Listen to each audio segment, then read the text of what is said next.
we saw the statues, we saw the functions, we saw the so-called investment, and the result is right in front of me.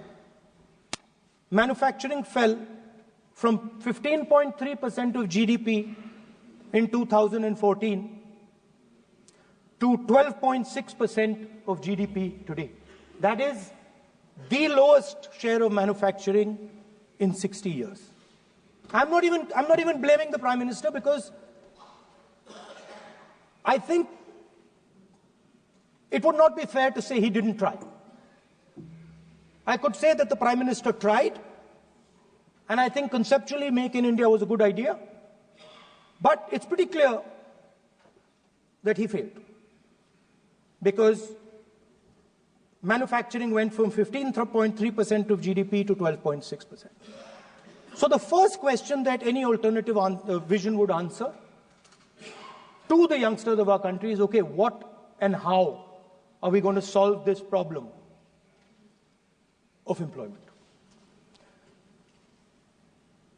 Any country basically organizes two things. You can organize consumption, and then you can organize production.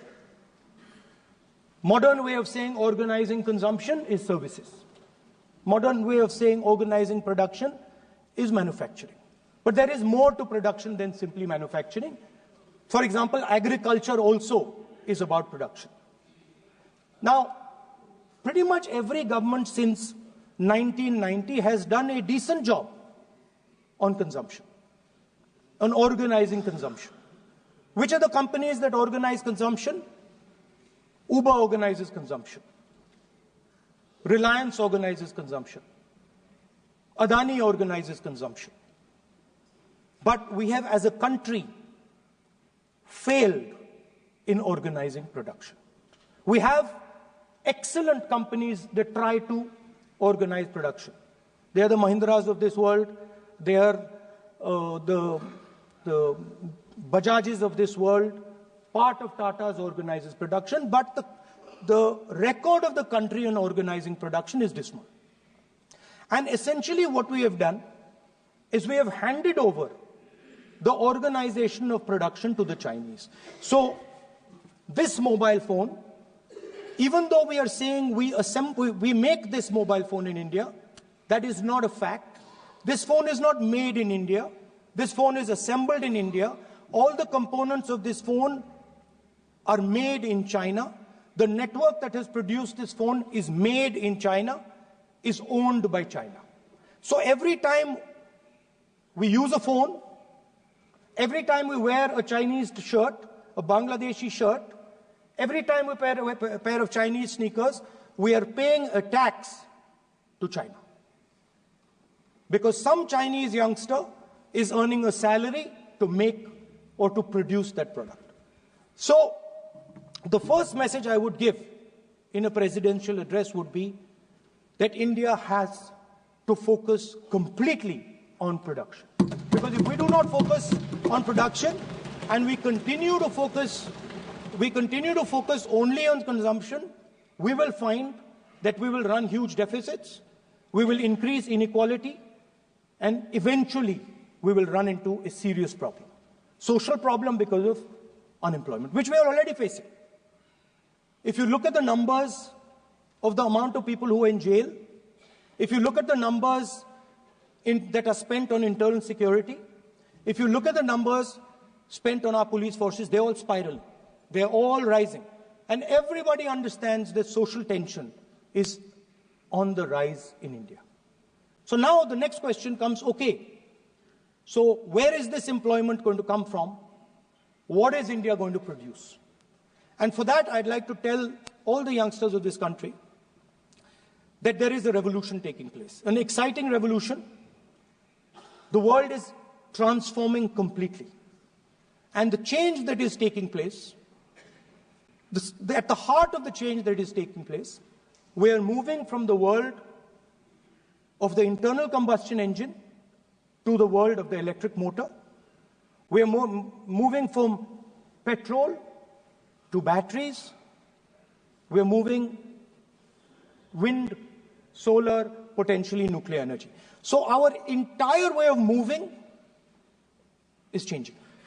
And this is going to change every single thing. It is going to change warfare. It is going to change medical treatment. It is going to change education. It is going to change how we eat. It is going to change every single thing. Now, the last time there was a revolution, called the computer revolution, the government of India had a clear focus. We looked at that revolution. It was a Congress government. We looked at the revolution and we decided clearly that we are going to focus on the development of software. And we rode the wave of that revolution. And today you can see the result. I remember people laughing. I remember people laughing when the computer was being talked about. You mentioned Mr. Vajpayee. I respect Mr. Vajpayee, but Mr. Vajpayee gave a speech saying that computers are of no consequence to India. So, what is important when there is a revolution? What is important is that you understand what are the drivers of that revolution and where exactly do you need to focus, where exactly do you need to sit in that revolution. I said that this revolution is going to change everything. And I want the youngsters in this country to think about it. There is a war going on in Ukraine. The war in Ukraine is actually a war between the internal combustion engine and the motor, the electric motor. The electric motor is inside the drone, the engine is inside the tank. And if you look at what is going on in Ukraine, the tanks are dying by the thousands. And small little drones with electric motors, small batteries, not much bigger than that, are destroying the entire tank artillery infrastructure of both Ukraine and Russia. So the drone is the electric motor. The drone is the battery. The drone also needs to see. So the drone is a camera. In the same way, electric cars. The electric car is a motor. The electric car is batteries. The electric car is cameras. Robots are exactly the same thing. Robots are electric motors, multiple electric motors with cameras, with batteries. And this is what the revolution is going to look like. So there are basically 4 technologies that are driving this entire change in mobility.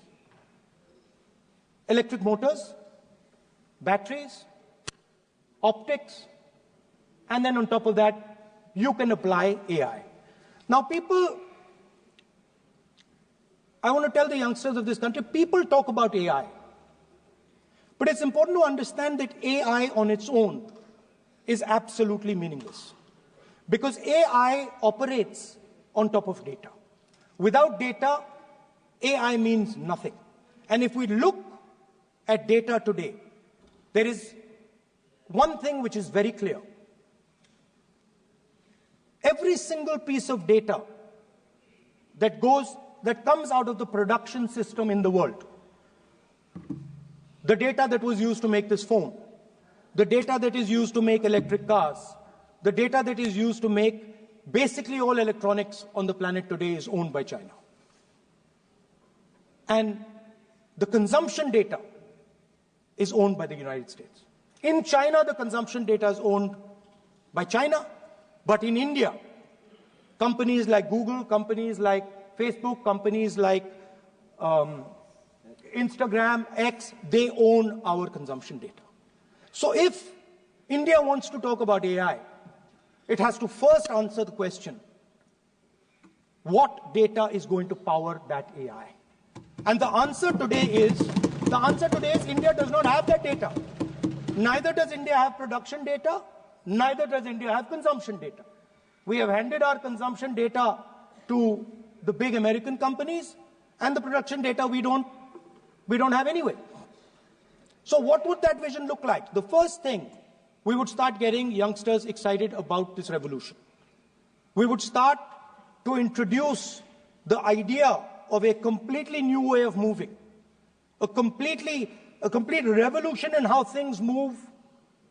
We would start teaching our children in schools about batteries, about electric motors, about how these things combine, about how drones robots, electric cars are structured, how they will work together. And most important, we have to start building a production network so that we can get access to production data.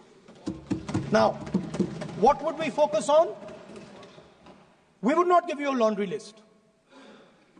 China has at least a 10-year lead on India in this space.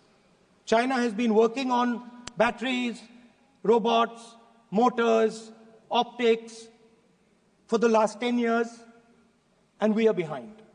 So what would our president's address say to the youngsters? We will choose critical areas in each one of these technologies, and we will start to build capabilities in those areas.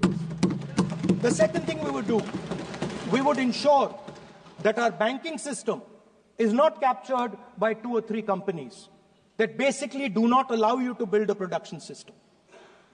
But our banking system is open, is dynamic, and is accessible to small and medium businesses and to millions and millions of entrepreneurs who want to take part in this revolution. Our foreign policy would take into account this revolution. When we talk to the United States, we would not send our foreign minister to invite our prime minister to his coronation.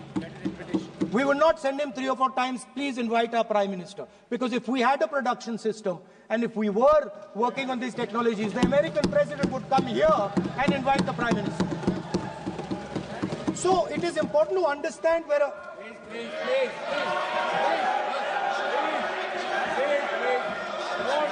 No. Foreign policy.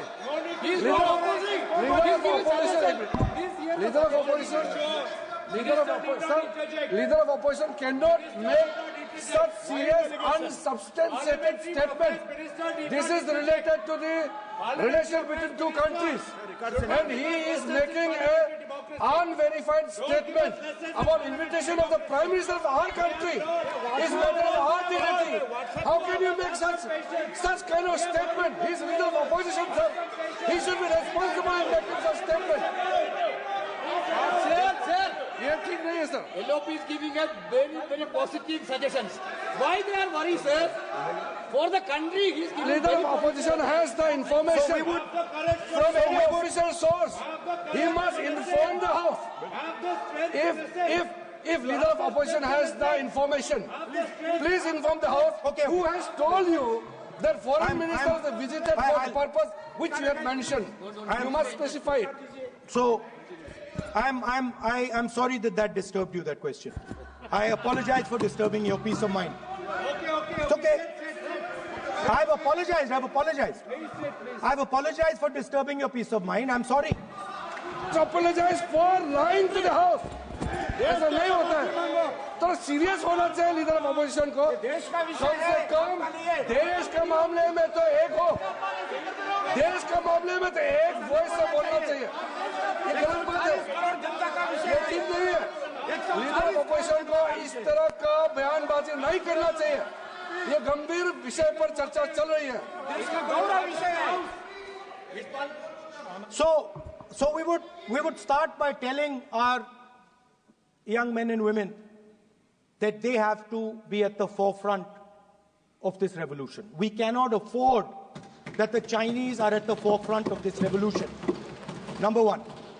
Number 2, we would ensure that the absolute best experts on these technologies would talk to our students, would talk to our youngsters and guide them on what a future, on what these future technologies are going to do.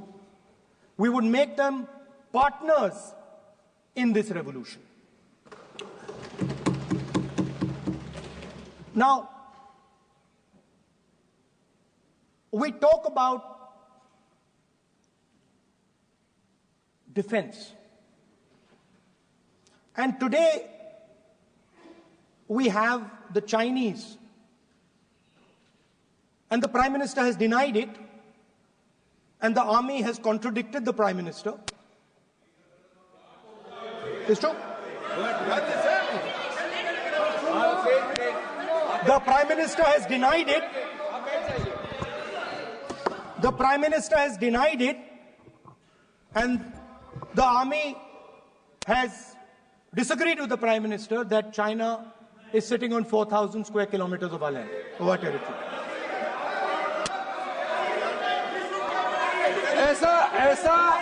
ऐसा इस सदन में अब मन चाहे बात नहीं बोल सकते हैं। ये बिल्कुल ठीक नहीं है सर। ये सीरियस मामला है। आप फॉरेन पॉलिसी पे, बॉर्डर इश्यू पर आप अपना कैसे मजाक बात कर सकते हैं? अपना मन कहानी आप बना के बोल रहे हैं। ये तो बहुत सीरियस मामला है। विदेशी प्रतिपक्ष के नेता जो आप विषय बोल रहे हैं, उसके तथ्यों को सदन के पटल पे रखना। आप पानी अनुरोध है, लीडर ऑफ अपोजिशन बोलिए, हम लोग शांति से सुनेंगे। ये आपका अधिकार है बोलने का, मगर आप मन चाहे ऐसा सीरियस इशू पे कैसे बोल सकते हैं? ये बहुत सीरियस मामला है। आप सदन में आर्मी के पास अपनी मर्जी से बोलते हो, फॉरेन मिनिस्टर के पास बोल देते हो, सीमा का बात ऑफिशियल पर्सन से अलग बात करते हैं। ऐसा मत बोलिए, ये देश के लिए ठीक नहीं है। आपको सीरियस होना पड़ेगा लीडर ऑफ अपोजिशन। ये गंभीर मामले को आप ऐसा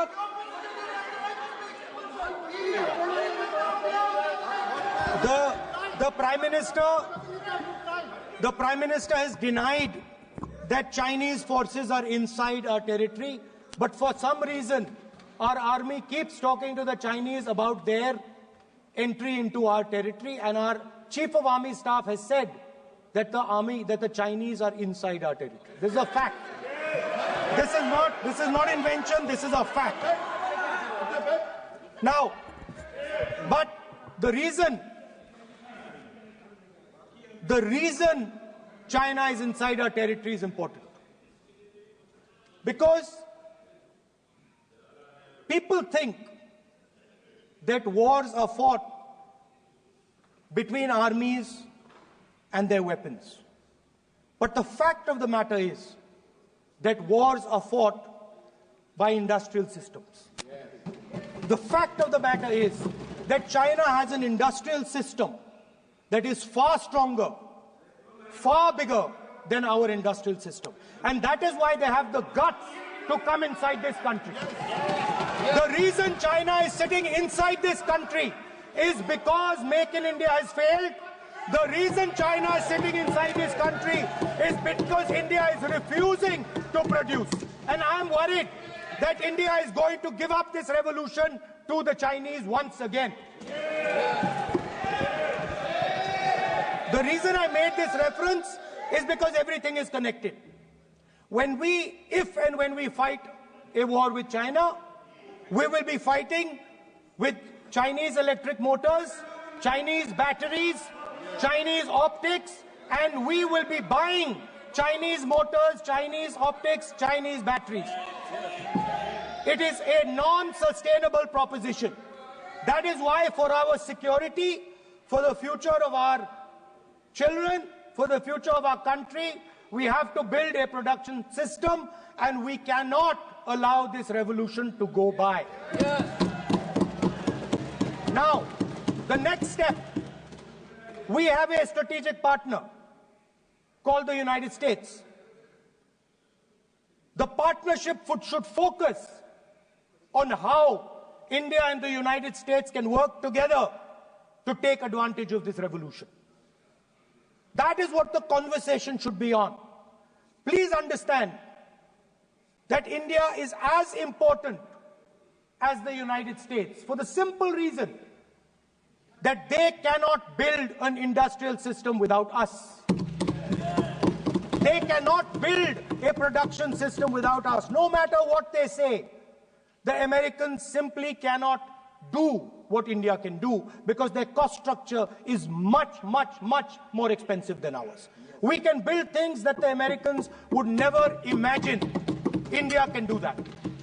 So that would be the first part of a president's address. We would talk to the youngsters in India and say to them, we want you to be partners in this revolution. We want to change the Indian banking system so you can have access to it. And we believe in you, we trust in you, and we believe you can take on the Chinese. That's the first part. The second part would be about participation. We have done a caste census in Telangana, and what we have found is shocking. Almost 90% of Telangana is either Dalit, Adivasi, backward, or minority. Almost 90%. And I am convinced that that is the story across the country. I am absolutely convinced that the OBC population of this country is not one less than 50%, possibly 55%. 16% are Dalits, 9% are Adivasis, 15% are minorities. Last budget, there was a photograph. You remember the photograph? Of course. वो मक्खन बांटने वाली, हलवा बांटने वाली photo. मैं हैरान हो गया कि इस बार फोटो ही हटा दी. हलवा खिलाया मगर दिखाया नहीं किसको खिला रहे. Please.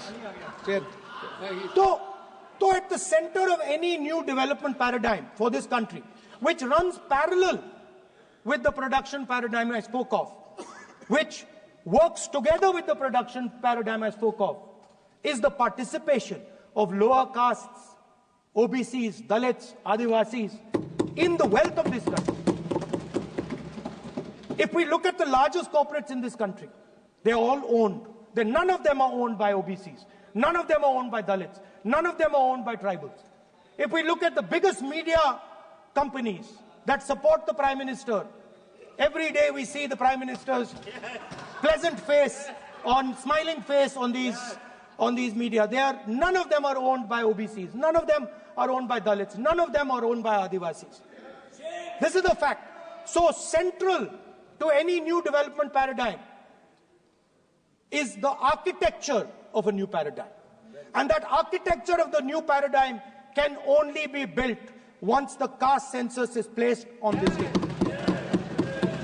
Because once the caste census is placed on the table, we will know exactly how much of this country's wealth, how much of this country's power, how many of this country's institutions are owned by 90% of this country.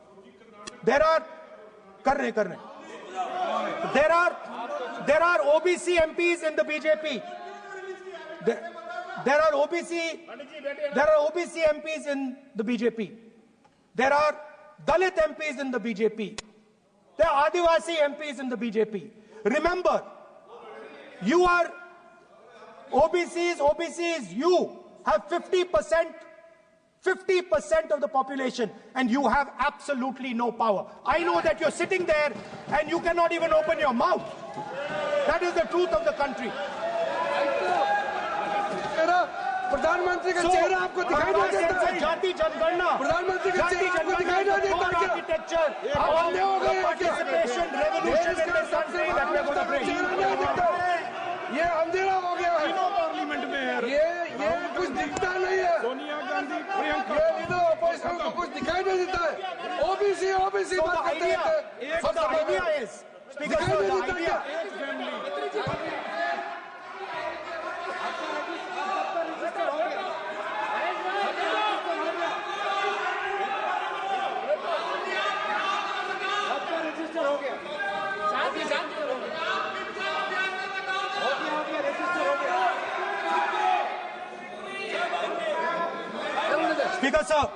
Speaker, sir.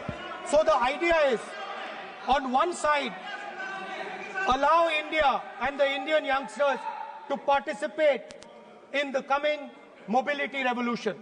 Allow them to participate in building robots, in building drones, in building electronic items, in building EVs. And on the other side, running parallel.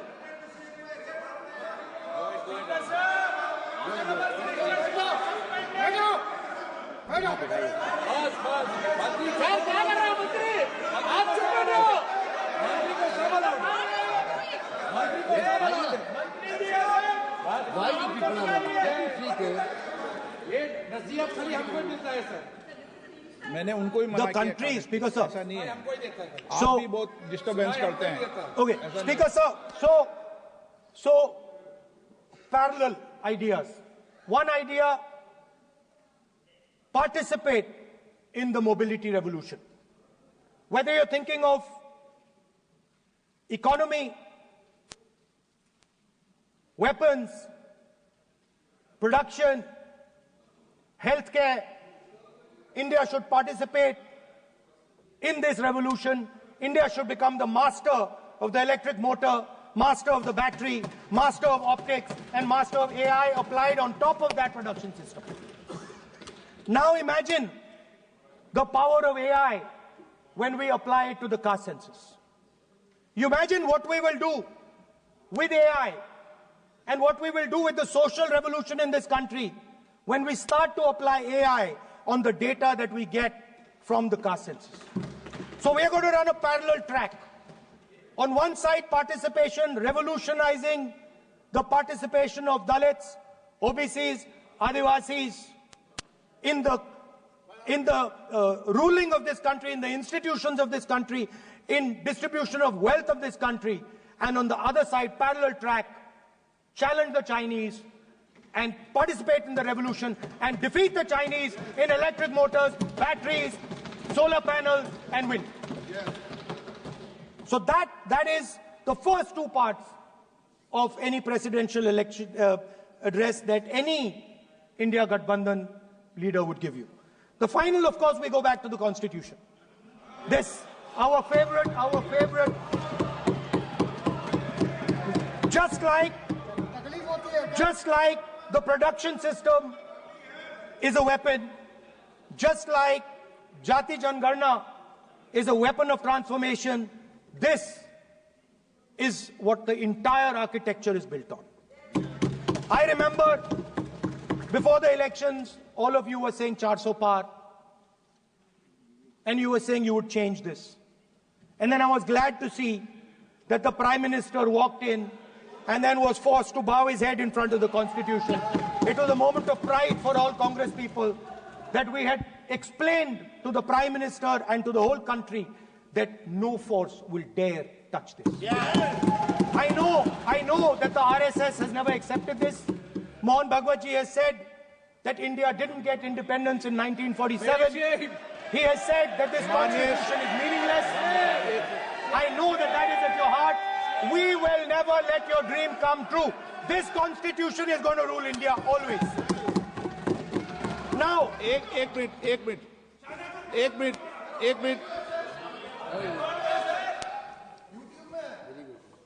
आप प्रतिपक्ष के नेता हैं। मेरा आपसे आग्रह है कि जो विषय आप रखें वह तथ्यों पर आधार पर रखें, उचित होगा।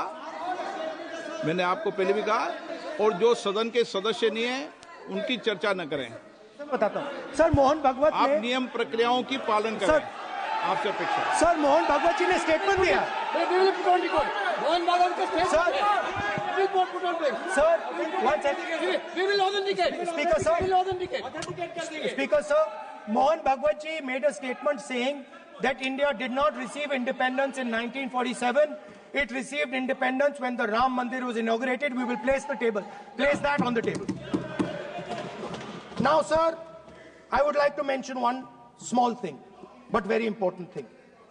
Speaker sir, this constitution is supported by this constitution is supported by the vote of our people. Without the secure vote of the Indian people, this constitution means nothing. Now I want to bring to the notice of this House some data, some information about the Maharashtra election. Very simple stuff. Speaker sir, between the Lok Sabha election, which the India Alliance won, and the Vidhan Sabha election, the voting population of Himachal Pradesh was added to the voting roll of Maharashtra. meaning the entire population of Himachal Pradesh was added to the voter rolls of Maharashtra. Please understand what I am saying. In Lok Sabha, the difference between Lok Sabha and Vidhan Sabha was the population of Himachal. The entire population. What? Almost 70 lakh new voters suddenly arrived between Lok Sabha and Vidhan Sabha. Now, the most interesting part, and the Prime Minister is not looking at me. The most interesting part. The most interesting part. Suddenly. The most interesting part is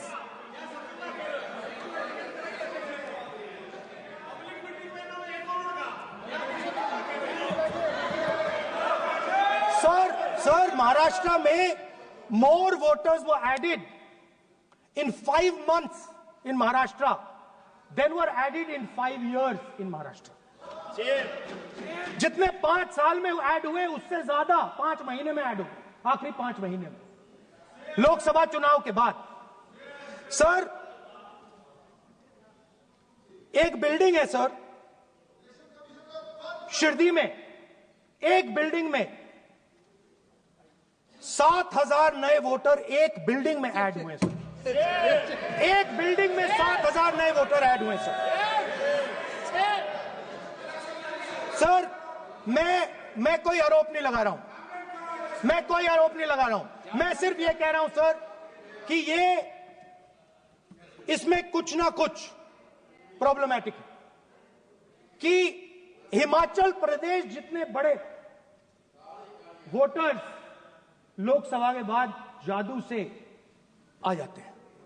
अब हम क्या कह रहे हैं?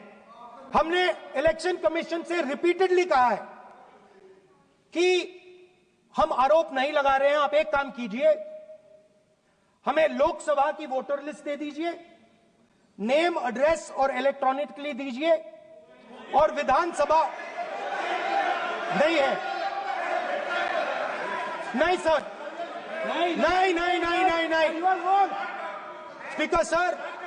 Speaker sir, वो सब website पे रहती है, सब जानते हैं, कभी भी कोई निकाल सकता है. स्पीकर सर, मैं समझा देता हूं सर. स्पीकर सर, वो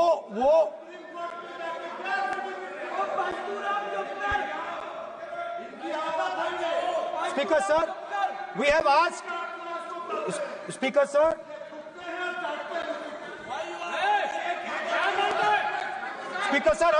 we are asking this question. Speaker sir, population of Himachal Pradesh. Please. Population of Himachal Pradesh has voted. Extra has voted in Maharashtra. We are saying to the Election Commission, please give us the names and addresses and polling booths of all the workers in the Lok Sabha and all the workers in the Vidhan Sabha, so we can calculate who these new workers are, who these new voters are. Interestingly, the new voters are mostly in the constituencies that the BJP has swept. Please understand, the new voters have been added mostly in the constituencies where BJP has swept. I am still not making an allegation. I am saying on the floor of the House that the Election Commission has to give the data of the Maharashtra elections to the Congress Party, to the Shiv Sena and to the NCP, so that we can see exactly where these voters have been added, who has been subtracted, who has been added, where they have been added. This is not a irresponsible request. This is a very simple request for them to fulfill. The reason I am saying this, sir, is because the rules have been changed. This is not just said in isolation. Speaker, sir, the election commissioner used to be chosen by the Prime Minister, Leader of Opposition, and the Chief Justice. Sir, the Chief Justice was removed from that committee. Why? This is the question, sir. This is the question to the Prime Minister. Why was the Chief Justice removed from the committee? Now, in a few days, I am going to go to the meeting. I'm going to go to the meeting, there's going to be Mr. Amit Shah and Mr. Modi ji, and there's going to be me. 2 to 1. Why am I even going to the meeting? What is the purpose of me going to the meeting? I'm only going to the meeting to certify what Modi ji and Amit Shah ji are going to say, right? Whereas if the Chief Justice was there, there could be a discussion. Chief Justice and leader of opposition could say, no, we don't agree. So there seems to be a calculated strategy. Now, just prior to the Lok Sabha, the election commissioner was changed and 2 new election commissioners were placed. Yes. We know that the election dates were changed. Yes. We know that the elections were postponed. These are facts. These are not things I am inventing. So, in order to safeguard this constitution, the entire opposition requests the data for the Maharashtra election. We request the data and the electoral voter list for Lok Sabha and the corresponding list for Vidhan Sabha. And I am very confident that the Election Commission will not give us this information.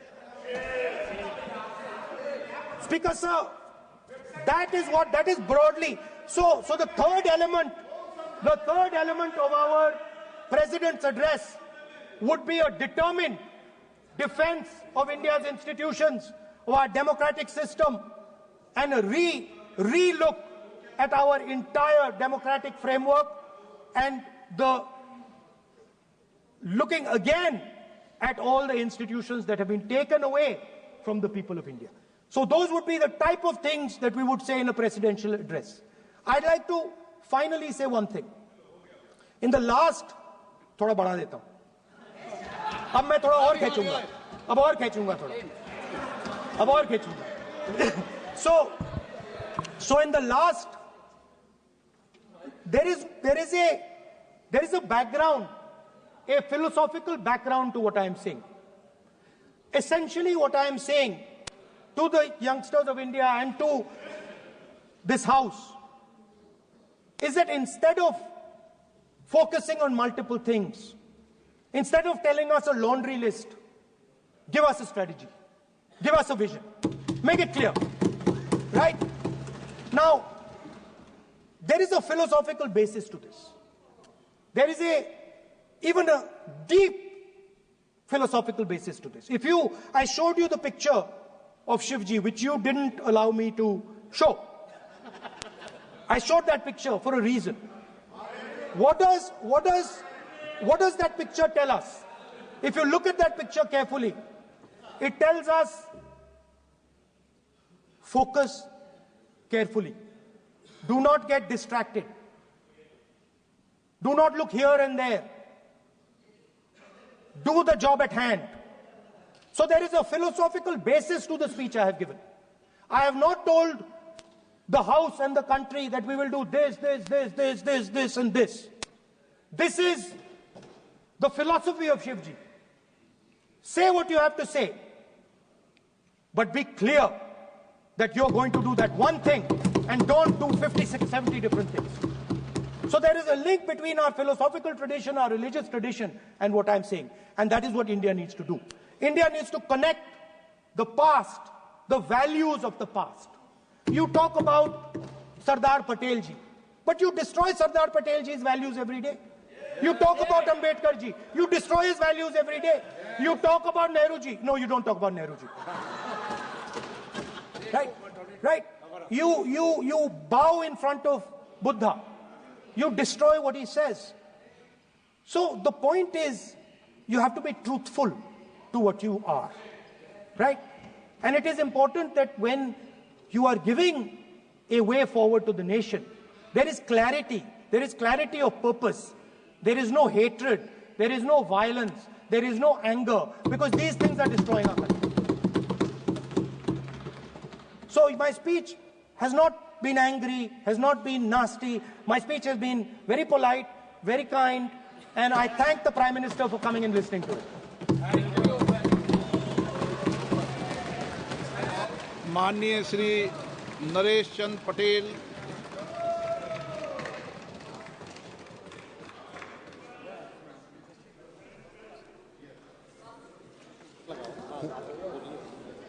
आप माननीय सभापति महोदय,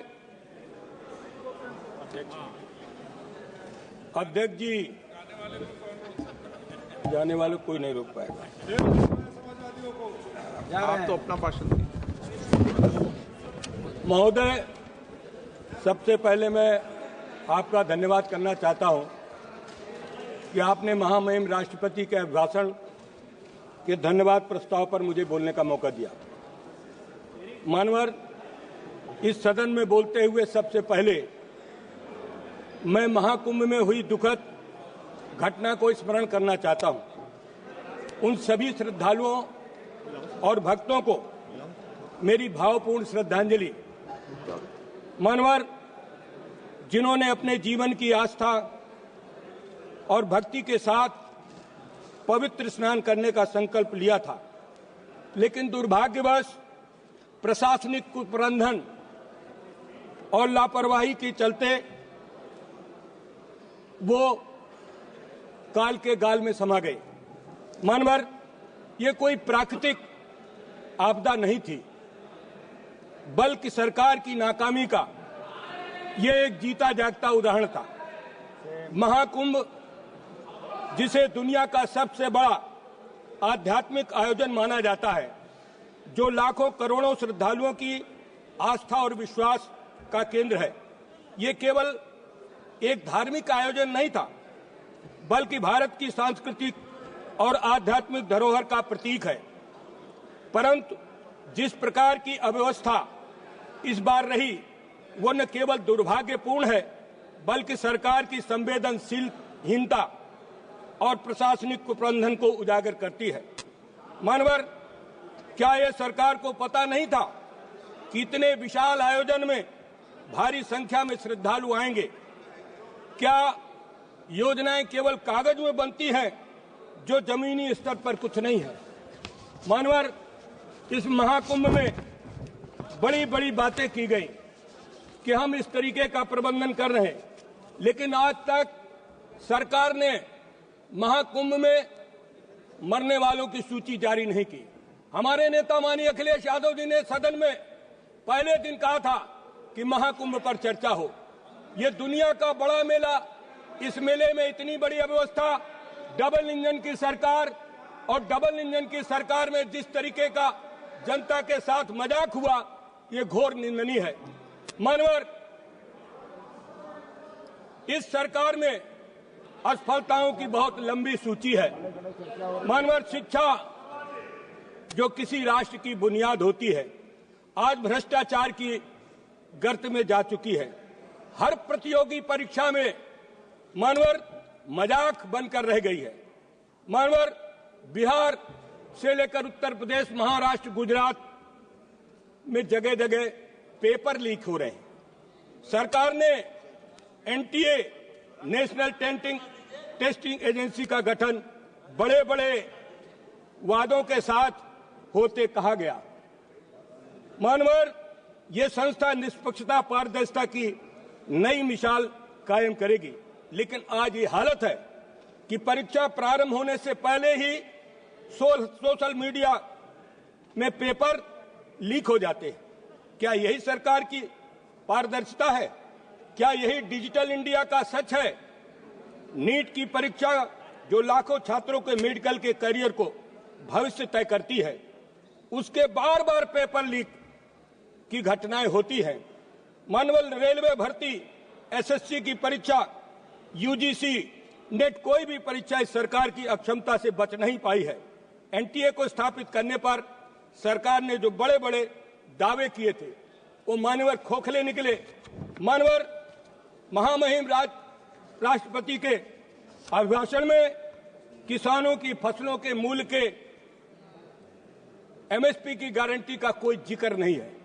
लगातार देश के किसान, करोड़ों किसान इस बात की आशा लगाए बैठे हैं कि भारतीय जनता पार्टी ने चुनाव के समय जो कहा था कि हम एमएसपी की गारंटी देंगे, स्वामीनाथन आयोग की रिपोर्ट लागू करेंगे, हम किसानों को लाभकारी मूल्य देंगे, लेकिन आज हमारे देश का किसान दर दर की ठोकरें खा रहा है। आज पूरे देश के अंदर किसानों में जिस तरीके की निराशा है, वो लोकतंत्र के लिए बहुत ही शर्मनाक घटना है। मानवर भारतीय जनता पार्टी के बड़े बड़े नेता जो इस देश को और प्रदेश को चलाते हैं, जब चुनाव में जाते हैं, चुनाव में कहते हैं हम किसानों को लाभकारी मूल्य देंगे, हम किसानों को मालो माल कर देंगे, लेकिन आज भारतीय जनता पार्टी ने आय दुगुना करने की बात भारतीय जनता पार्टी ने किया था। आज ये देश किसानों का देश, जिस देश के किसानों के साथ भारतीय जनता पार्टी जिस तरीके का दोहरा मापदंड अपनाए है, उससे हमारे लोकतंत्र को बहुत आघात पहुंचा है। मानवर आज हम उत्तर प्रदेश के फतेहपुर जिले से लोकसभा के सदस्य चुनकर आए हैं। हमारे नेता अखिलेश यादव जी ने अपने जमाने में किसानों को खाद, बीज, कीटनाशक दवाओं का लगातार प्रबंध किया था, लेकिन आज उत्तर प्रदेश में अभी बुआई के समय खाद की जितनी बड़ी किल्लत हुई, डीएपी मिली नहीं, यूरिया ब्लैक में मिल रही है, किसानों को पानी नहीं मिला, लेकिन भारतीय जनता पार्टी ने इस पर कोई ध्यान नहीं दिया। डबल इंजन की सरकार डबल असत्य भाषण पर विश्वास करती है। आज भारतीय जनता पार्टी लगातार जिस तरीके का काम किसानों के साथ कर रही है, मानवर हम किसान के बेटे हैं, हमारे यहाँ आज किसानों के साथ डबल दुख हो रहा है। मानवर हमारे जिले में, हमारे प्रदेश में छुट्टा जानवरों से किसानों की फसलें बर्बाद हो जाती है, लेकिन वो हमारे किसानों की फसलों को फसल बीमा के अंतर्गत उनको कोई लाभ नहीं मिलता है। मानवर इसका जिक्र इस हमारे जो महामहिम राष्ट्रपति का भाषण है, इस पर इसका कोई भी जिक्र नहीं है। मानवर किसान बीमा की दुर्घटना की शुरुआत समाजवादी पार्टी के समय में हमारी पार्टी के संस्थापक स्वर्गीय मुलायम सिंह यादव जी ने किया था। पहले किसानों को कोई भी दुर्घटना का बीमा का लाभ नहीं मिलता था, लेकिन माननीय मुलायम सिंह यादव जी ने किसानों को बीमा दुर्घटना के नाम पर 1 लाख की राशि निर्धारित की थी, जिसे बढ़ाकर समाजवादी पार्टी के राष्ट्रीय अध्यक्ष माननीय श्री अखिलेश यादव जी ने 5 लाख रुपए कर दिया था। समय बीतता जा रहा है, महंगाई बढ़ती जा रही है, लेकिन किसान बीमा दुर्घटना पर आज वो 5 लाख की राशि लगातार वही बनी हुई है। हमारी मांग है कि किसान बीमा दुर्घटना की राशि को कम से कम 15 लाख रुपया करना चाहिए। मानवर भारतीय जनता पार्टी ने कहा था कि हम मुफ्त सिंचाई देंगे, किसानों को हम मुफ्त सिंचाई देंगे, लेकिन आज उत्तर प्रदेश में मुफ्त सिंचाई नहीं है। बिजली महंगी हो गई, डीजल का दाम बढ़ गया, खाद का दाम बढ़ गया, लेकिन किसान परेशान है। आज भारतीय जनता पार्टी ने मुफ्त सिंचाई की बात करके किसानों के साथ बहुत बड़ा मजाक किया है। मानवर समाजवादी पार्टी के नेता ने अखिलेश यादव जी ने उत्तर प्रदेश के किसानों को सरकारी नलकूपों का पानी और नहरों का पानी फ्री किया था, और उसी समय के बाद भारतीय जनता पार्टी ने चुनाव के समय कहा था कि हम किसानों को निजी नलकूपों का भी बिजली का बिल माफ करेंगे। आज उत्तर प्रदेश कृषि प्रधान प्रदेश है, लेकिन किसानों को बिजली फ्री नहीं मिल रही है और उनके ऊपर बिजली का भार दुगुना किया जा रहा है, और निजी नलकूप धारक के ऊपर बिल लगाया जा रहा है। जो किसान ट्यूबवेल उनके वो फेल हो चुके हैं, उनके ऊपर भी बिजली के बिल लगाए जा रहे हैं। मानवर उत्तर प्रदेश किसानों का प्रदेश है। आज अभी फसल आई, धान की फसल, जिसका जिक्र इस अभिभाषण में नहीं है। मानवर धान की फसल में धान के किसान परेशान हैं, उनका धान लागत मूल्य से भी कम में लिया जा रहा है और किसान आत्महत्या करने पर मजबूर है। मानवर आज प्रदेश के अंदर जिस तरीके से किसानों में निराशा है, इसका जिक्र इस महामहिम के अभिभाषण पर नहीं है। मानवर आज हमारे मनरेगा के मजदूर सबसे ज्यादा परेशान है। मनरेगा की मजदूरी उनको समय से मिलती नहीं है और न उनकी आज तक मजदूरी बढ़ाई गई है। मानवर आज महंगाई लगातार बढ़ती जा रही, महंगाई के रोकने के बारे में भारतीय जनता पार्टी की सरकार का कोई ध्यान नहीं है। आज हर चीज महंगी है, उपभोक्ता और उत्पादक के बीच में असंतुलन है। लगातार उपभोक्ता और उत्पादक के बीच में असंतुलन की वजह से जो किसान है, जो कमाता है, और वो आदमी सबसे ज्यादा परेशान है, और जिस आदमी को उनकी फसल खरीदनी पड़ती है वो भी परेशान है। उपभोक्ता और उत्पादक के बीच में असंतुलन की वजह से आज चारों तरफ हाहाकार मचा हुआ है। हम लोग दिल्ली में देखते हैं, मानवर आज किसान अपनी फसल का लागत मूल्य नहीं पा रहा, लेकिन आज खाने वाले को वही महंगा मिलता है। यही भारतीय जनता पार्टी का दोहरा चरित्र है। मैं मानवर आपके माध्यम से सरकार से कहना चाहता हूं कि हमारे देश में रुपए की वैल्यू, हमारे देश में मुद्रा की वैल्यू लगातार घटती जा रही है। हमारा रुपया बहुत ही कमजोर है। इसकी मजबूती के लिए भी इस महामहिम के भाषण में इसका कोई भी जिक्र नहीं है। और लगातार हमारे देश में विदेशी कर्ज मानवर बढ़ रहा है, विदेशी कर्ज बढ़ रहा है। विदेशी कर्ज कैसे कम हो, इसका भी इस महामहिम के भाषण में इसका भी कोई जिक्र नहीं है।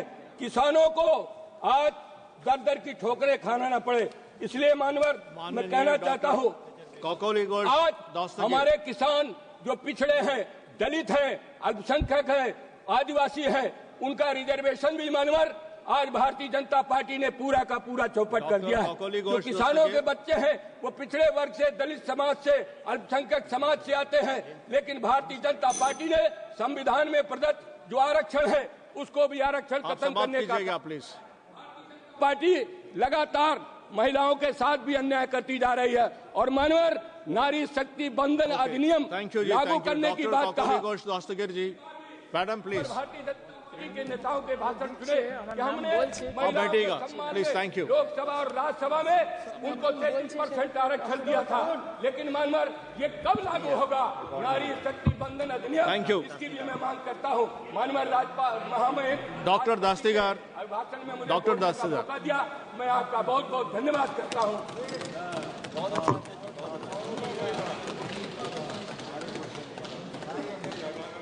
Thank you, Chairperson, sir.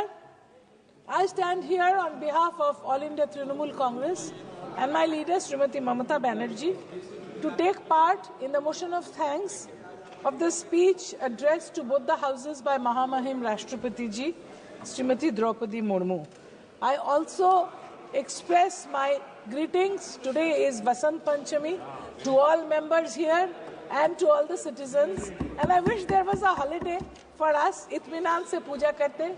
Lekin वो नहीं हुआ. I am a very religious person, a devout Hindu, but I believe and respect all religions. And that is why, like me, there were millions of Indians who were preparing for the Mahakumbh Mela that was supposed to take place after 144 years. Some of the poor people were saving money to go and take the Mahasnan on the Mauni Amavasya.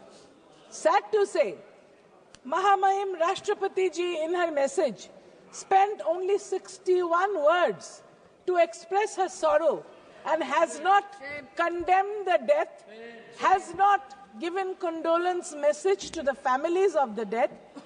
We are very sorry for it because she's totally neglected the dead people, and there is definitely a discrepancy between the number of dead bodies in the morgues as said by the doctors and the number of dead bodies or people missing that we see. The same thing had happened in the state in the COVID times. So this state, how much ever advertisement they did, but while preparedness is concerned, where disaster management is concerned, they have failed.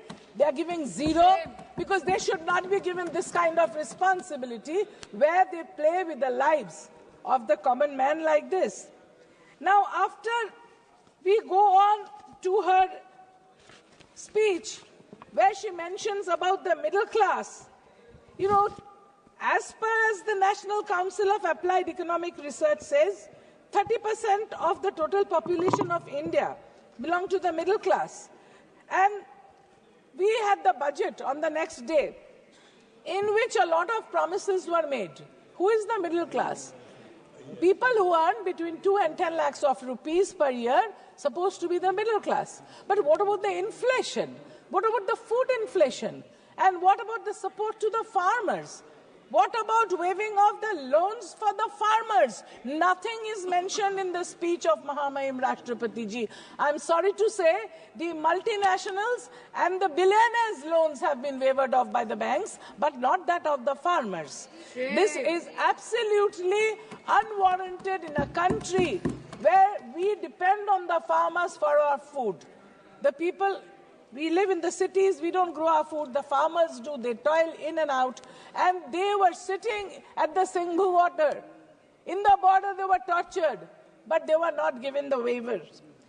I would also like to draw the attention of the Honorable Rashtrapati ji's speech, where she talks about the teaching. She says that the colleges are being increased, the number of universities are being increased, but isn't it an irony that there are no teachers?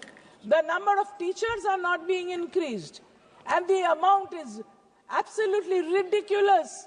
What is being taught in certain states, I don't want to name those states, because there also, as in the Mahakumbh, there is failure. In the same state, teaching is such a failure. The teachers don't know how to add 9 plus 13, where to talk about the students. Mahamahim Rashtrapati ji, she talks about the medicines, where she says that some drugs have been made customs duty free. That is definitely welcome. But there are many, many other drugs which need this kind of custom duty, and also there are certain equipments, because only medicines don't help patients. The equipments that are being used for the patients in the different hospitals of the country, some are charged 300% customs duty, but nothing is happening. I would just like to draw the attention of Mahamahim Rashtrapati ji. Manasa jivana nuhai kebala barsa masa dina danda karme je nara karme ekatara jivana mana danda. It should be realized that the work we do, the work for people that we do, this is more important than the statistics we give. The Awas Jojana here, housing for all, it is said, a huge number is being promised for 3 crore families, budget of 5,30,000 crores. But I would like to draw attention of this august house and also Mahamahim Rashtrapati ji. More than 11 lakh families in West Bengal are suffering, spending their nights under the open sky since 2022, when these families received sanction after we applied, and multiple number, more than 60 teams went from the central government, and they checked all data, and action taken report was also sent from the state of West Bengal for this money to go, the central government's part of the money for these more than 11 lakh families. It appears there is some kind of a economic blockade or some kind of an economic betrayal for West Bengal from the central government. This has not been mentioned here. This is for the Awas Jojana. We are requesting again these people, the common man, the poor person who is spending with his family under the open sky. He has done no mistake. He is not a political person. Why take the spite on him? Because people of Bengal have voted, never voted for the Bharatiya Janata Party, and they have always defeated. So this is not the right thing to do. The multi-fold increase in the number of seats of education in medical colleges, she has said that it is increased. Well, it is definitely increased, but sometimes the college fees are exorbitant. She is saying there is a new middle class which is coming up. There is no middle class at all. Because of the inflation, the middle class is shrinking. The middle class cannot afford to pay the bills. The middle class cannot afford to buy the fuel. The middle class cannot afford to buy food. There is food inflation in the country, and the government has done nothing to take care of the middle class. As Mamata Banerjee, my leader, she has been taking care of the people by giving them free food, free education, free clothes. The whole country should follow her example. Like they should follow her example. When the bill was passed, you beat a lot of drums when you say that the Nari Shakti Vandan Adhiniyam was passed. Yes, it was passed in this August House, but when the election came, then we didn't see so many ladies coming from the Bharatiya Janata Party, neither during nomination nor being present in the House. The only political party in the country who is fielded and have more than 33% is All India Trinamool Congress, due to Mamata Banerjee. Banerjee, she respects women. She's brought them here, not only here, in the local bodies, in each step of administration, she's giving respect to the women and she is bringing them to the main fold. Mamata Banerjee in the state, though, you might say, somebody might stand up from there and say that you can't take her name. She is not a member of the House. She is the Chief Minister of West Bengal. She's taking care of the poor. She's taking care of the Dalits. She's taking care of the women. She's taking care of the children. But look at the state of affairs here, where the Adivasis are neglected, all the other poor people are neglected. The Awas Yojana house has not reached the sanction given in 2022. But till now, 2025, the poor people have not received. They also say in the speech, she lauds the daughters of the country who bring us medals. That is appreciable. But let me tell you, these golden girls, हमारा sir ताज है, ये हमारा नाज है इस पर. लेकिन the honorable MP sitting here molested them. He was not punished. It is so shameful that his son has come back here. Shame. So, does it show that the women are respected, that the golden girls are respected, that the sportswomen are respected by this government? So the speech is absolutely wrongly written. I would request when the speech is written, then they should consider what they are writing from Mahamahim Rashtrapati Ji, because it is coming out from the highest office. People are listening to her. They shouldn't feed her with wrong information, which goes against the ethos of our constitution. Just now, LOP was speaking about the constitution of India. At every step, the constitution is not respected. We must keep in mind that our constitution forms the backbone, and our country became independent in 1947 and not last year in 2024. Any person can have their own religious belief. We all, like I said, are devout. I am a devout Hindu, but I respect all religions and we celebrate all festivities. Like my leader Mamata Banerjee says, Dharmo jar jar, utshab shobar. Everybody can take part. So, when they did this, they should not have spoken like that. That is disrespecting the constitution. You should not be doing it. In our country, Global Hunger Index puts it as 105 out of 127 countries at 27.3. That is the index, 27.3. And about the child wasting, it is highest in the world, in the country. The children of different states are not getting enough to eat. During 2014 election, lots of jobs, they were promised. But where are the jobs now? 46% unemployment is there in the country. Out of the total population, 28% of the population is between the ages of 15 and 29 looking for jobs. And you will be astonished, sir, that more the education, more the joblessness. A graduate is more akin to get jobless than an unskilled labor. A person who's passing graduation, post-graduation, PhD level are applying for, when the advertisement is coming for menial labor, unskilled labor, they are applying there because there is no, like the LOP was saying, that there is no projection for production, for having more production, unless we have, there is this company, there is this public sector company of telephone where 48,000 people lost their jobs. Was it done just to let one private company's telephone communication thrive? Those people, those 48,000 people who lost their jobs, they were working in private sector, but the government did not take care of them. The foreign direct investment has entered into insurance where people keep their money, their hard-earned money, to get it at the end of the day, or when he's not there, his family gets it.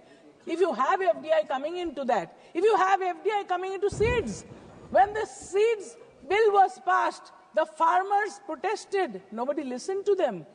Is this a democracy where nobody listens to the common people?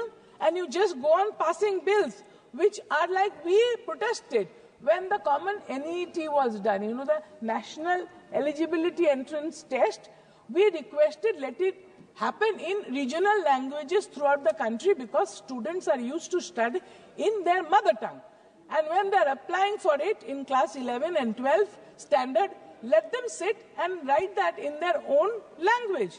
But the government didn't listen. They had a common test for which many poor students cannot apply for the NET. So this also should be undone, and they should be allowed to sit in their own mother tongue, the exam. There is also this ONDC initiative, which is giving rise to digital commerce. Well, it is appreciable. But do you know how many lakhs of crores of rupees has been lost by people? Either the message comes on the WhatsApp, or the message comes in email, or there is a phone call saying your electric bill is due. You either pay just now by pressing 0, and as soon as you press 0, all your bank account lays khali. The lakhs of crores has been lost by people through this cyber crime. And who are these people operating this nexus, this cyber crime? It is sometimes from outside the country also. And I am to understand from very reliable sources, I don't want to quote because we are not supposed to discuss committee things outside. We have about 500 students of IIT, different IITs, engineers, trying to find out who is operating this from where, from which part of the country, which part of the world. We know some places, I don't want to again also say this here, but they are operating like this and they are siphoning off money from people's bank accounts. This cyber crime is taking such, some people, a video call comes, somebody puts on the phone to talk, that picture is taken and superimposed, and then he is blackmailed. So these things are happening. The cyber crime is destroying the peace of the country, the sanctity of the ladies of the country. What is the government doing for that? So they were not prepared before they started the online transaction. Without learning how to swim, they jumped into the pool, and that is why people are getting this kind of messages. So we would request that the government should take up cybercrime very seriously and look at it so that the people do not lose their hard-earned money. So we would like also to request that about the eastern side, there are 8 states. Not one word was used to talk about Manipur. For one whole year, Manipur is burning. More than that, houses have burned. In Manipur, ladies have been raped, the gang raped, children have been born in the camps, and none of our honorable ministers, not our honorable Prime Minister had the time. He has time to visit the election states, but no time to go to Manipur, where our party, our honorable Chief Minister Srimati Mamata Banerjee sent a team of us. We went and saw how babies are born. How babies are born in the makeshift relief camps. There is no baby food. More than 6,000 houses have been burned. There's an ethnic war going on. And there was not a single word about how many square kilometers of India is occupied by foreigners. I don't want to name, but foreign power is occupying parts of Arunachal, parts of Aksai Chin, parts of Leh Ladakh. So why we should neglect that my motherland be occupied by foreigners and bow down to them? Don't we have the courage to stand up and protect my motherland? Thank you, sir.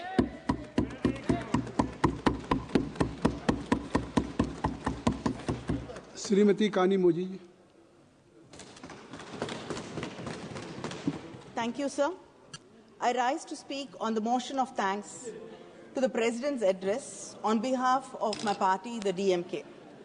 First, I would like to express my grief and empathy to the families of the people who died in the stampede at the Kumbh Mela. These people trusted the union government and the state government and gathered there, hoping that you will protect them. But unfortunately, no one protected them. When religion and politics merge, it is the innocent people who suffer, and this is an example of that. And sadly, I don't know whether we're waiting for the elections. We don't even know the numbers of the people who've died in the Stampede. Isn't this not inhuman? And you don't even want to allow a discussion in Parliament. Sir, the President of India ended her speech saying our Bharat is a country of 140 crore people, and we have diverse states, diverse regions, and diverse languages. I'm happy that the President of India still believes in the diverseness of this great nation. India is a country with almost 8 major religions, more than 100 ethnic groups, 700 tribes, and 121 languages.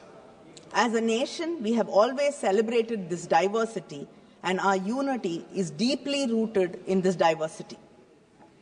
But the government today has chosen the politics of forced cultural assimilation and cultural elimination. The President started her speech mentioning the 75th anniversary of adoption of our Constitution. She expressed great pride in the achievements during Amrit Kal. And also, in her speech in this very house, she mentioned that we recently celebrated our 75th anniversary of Indian Republic. But none of us in this house can forget that just 2 years ago, in this very same house, in the first session, a Muslim member of Parliament faced derogatory communal remarks by a colleague from the ruling party on the very first session. It was a dark day, a day of dark, abysmal despair to our nation. They have divided society into us and them. And I must remind this august house that it will take ages to repair this divide. Just look around. We will find a decreasing number of Muslim members in Parliament, a decreasing number of officials, bureaucrats from the SC, ST, OBC, and minority communities. The President glorified India's civilizational nationalism, a phrase increasingly used to justify a monolithic culture. India is a living, breathing entity that has been enriched by centuries of interactions from across the world, creating a vibrant cultural tapestry. When you talk about Indian history, you started 3,500 years ago with the Vedic age. But today, we know that the Iron Age in India has been traced back to 5,345 years ago.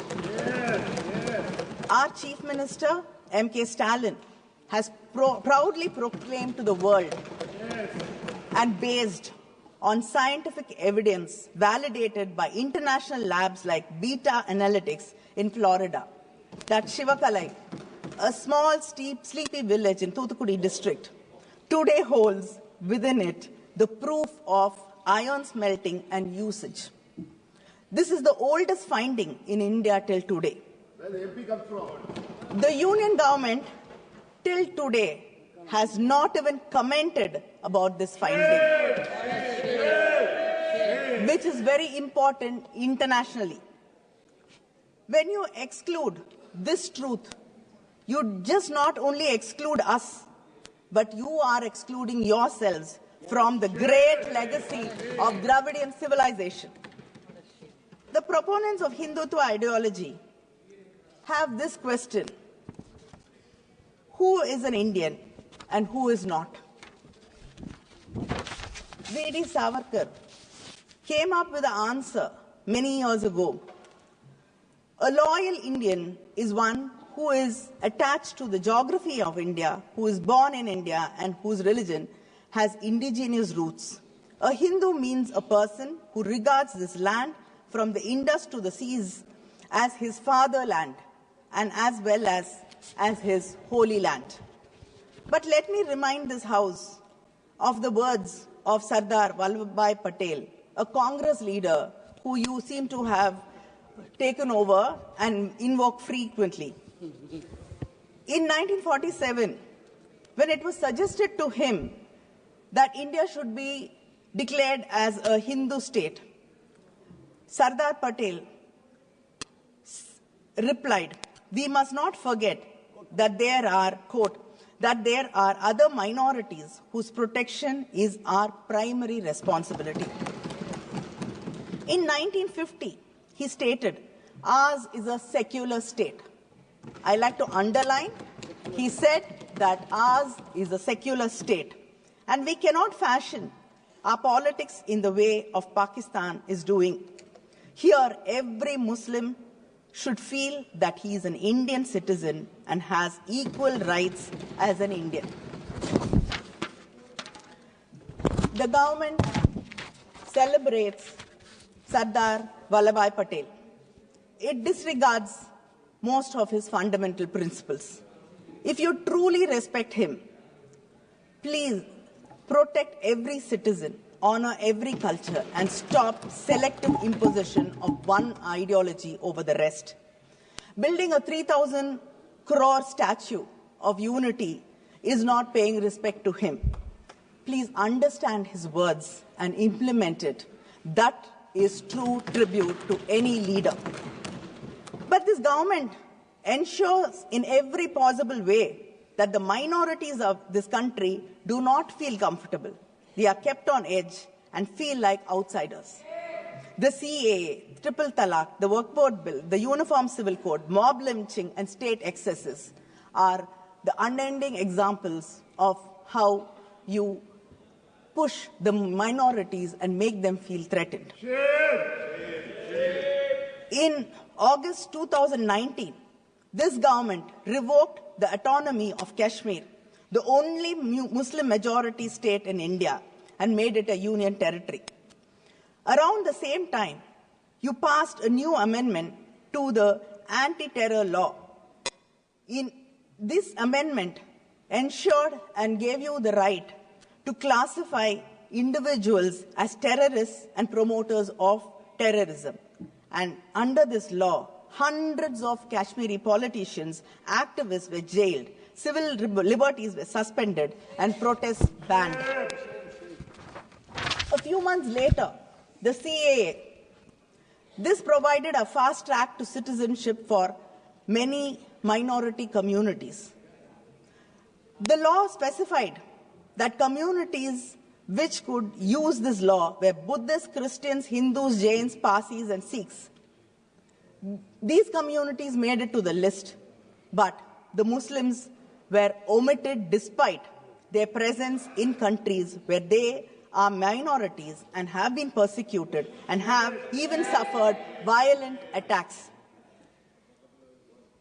And in many of the BJP-ruled states, you've coined a term, love jihad, where adult men and women are not allowed to get married to each other because they belong to different religious groups. And your reasoning is that Hindus will become a minority in this country. India has 14% Muslim population and almost 80% Hindu population. Creating false narratives like this is your way of politics. But at least let people, individuals who have the right to make a personal choice in their private lives, let them live a life. And we've seen in most of the BJP-ruled states, mobs assault minorities while the police stand idle. I can't even say mobs assault them because in some states, the authorities themselves bulldoze Muslim homes and businesses.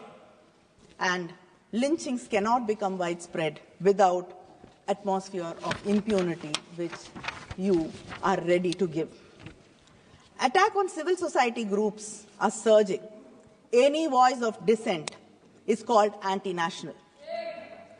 In November 2021, the National Security Advisor, Ajit Doval, told the graduating class of the National Police Academy in Hyderabad, the new frontiers of war is the civil society. The National Security Advisor tells the National Police Academy in Hyderabad that the new frontiers of war is the civil society. Since 2015, close to 17,000 civil society organizations have been denied registration or renewal. Next, the Christian NGOs are disproportionately losing their FCRA licenses. Out of the 2,257 NGOs who've lost their FCRA licenses, 1,626 are affiliated with Christian social programs. This is a targeted financial stranglehold on organizations that serve India's most vulnerable population. The Christian community, which constitutes around 11.54% of the total religious population, operates 72% of all religious minority schools in India, and over 5,000 hospitals in rural places. But still, you do not want them to help the marginalized, the underprivileged. Attacks on Christian organizations and churches have escalated over the years, with Uttar Pradesh emerging as the hotspot. This government campaigns under the banner Sabka Saath, but seems to be unable or unwilling to safeguard its minorities and failing its marginalized Indians. The Honorable President, in her address, mentioned about the spirit of Sabka Saath, Sabka Vikas, Sabka Vishwas, Sabka Prayas. I got a copy of the English translation of the President's speech. And when I got the copy, I was very confident that I will be able to read through it without anybody's help or support. But I was mistaken. Even to get through one page, I needed help of translators, because this speech has been studded and sprayed liberally with Hindi and Sanskrit phrases, which happen to be the names of schemes or the policy of the ruling government, which is in slogans. So, how can you talk about we together if your own, even translations do not include us and they are excluding us? And the President, and I think the Honorable Speaker from the BJP also spoke about the Kashi Tamil Sangamam and the Saurashtra Tamil Sangamam.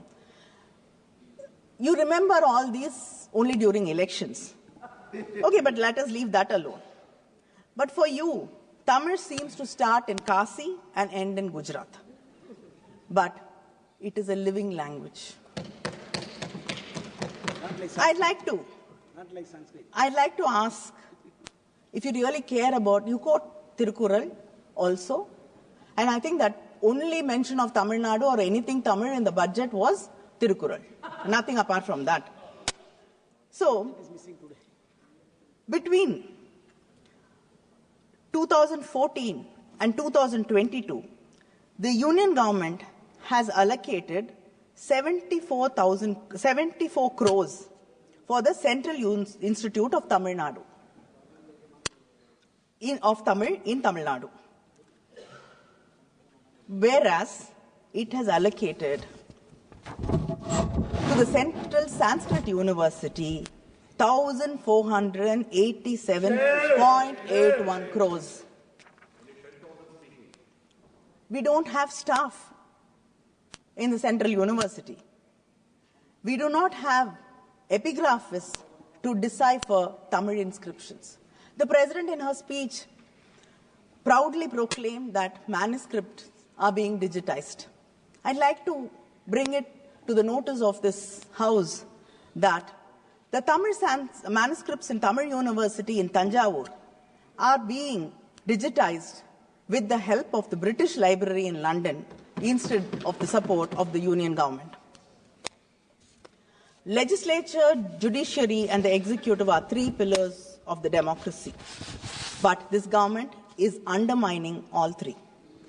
The key democratic institutions may have formally remained in place, but the norms and practices which hold democracy have deteriorated. The Wiedem report on democracy says India has been downgraded to the state of electoral autocracy. In the past 11 years, we have seen that bills have been brought without proper consultation with stakeholders and bills which undermine the rights of state governments. In 1994, the Supreme Court ruling in the S.R. Bomai case underscored that states were not mere extensions of the Union. Rather, they possess supremacy within their constitutionally defined domain. I'd like to remind the Union government about this case, and you seem to have forgotten that states have their rights, and the rights have been promised, have been secured under the Constitution of this country.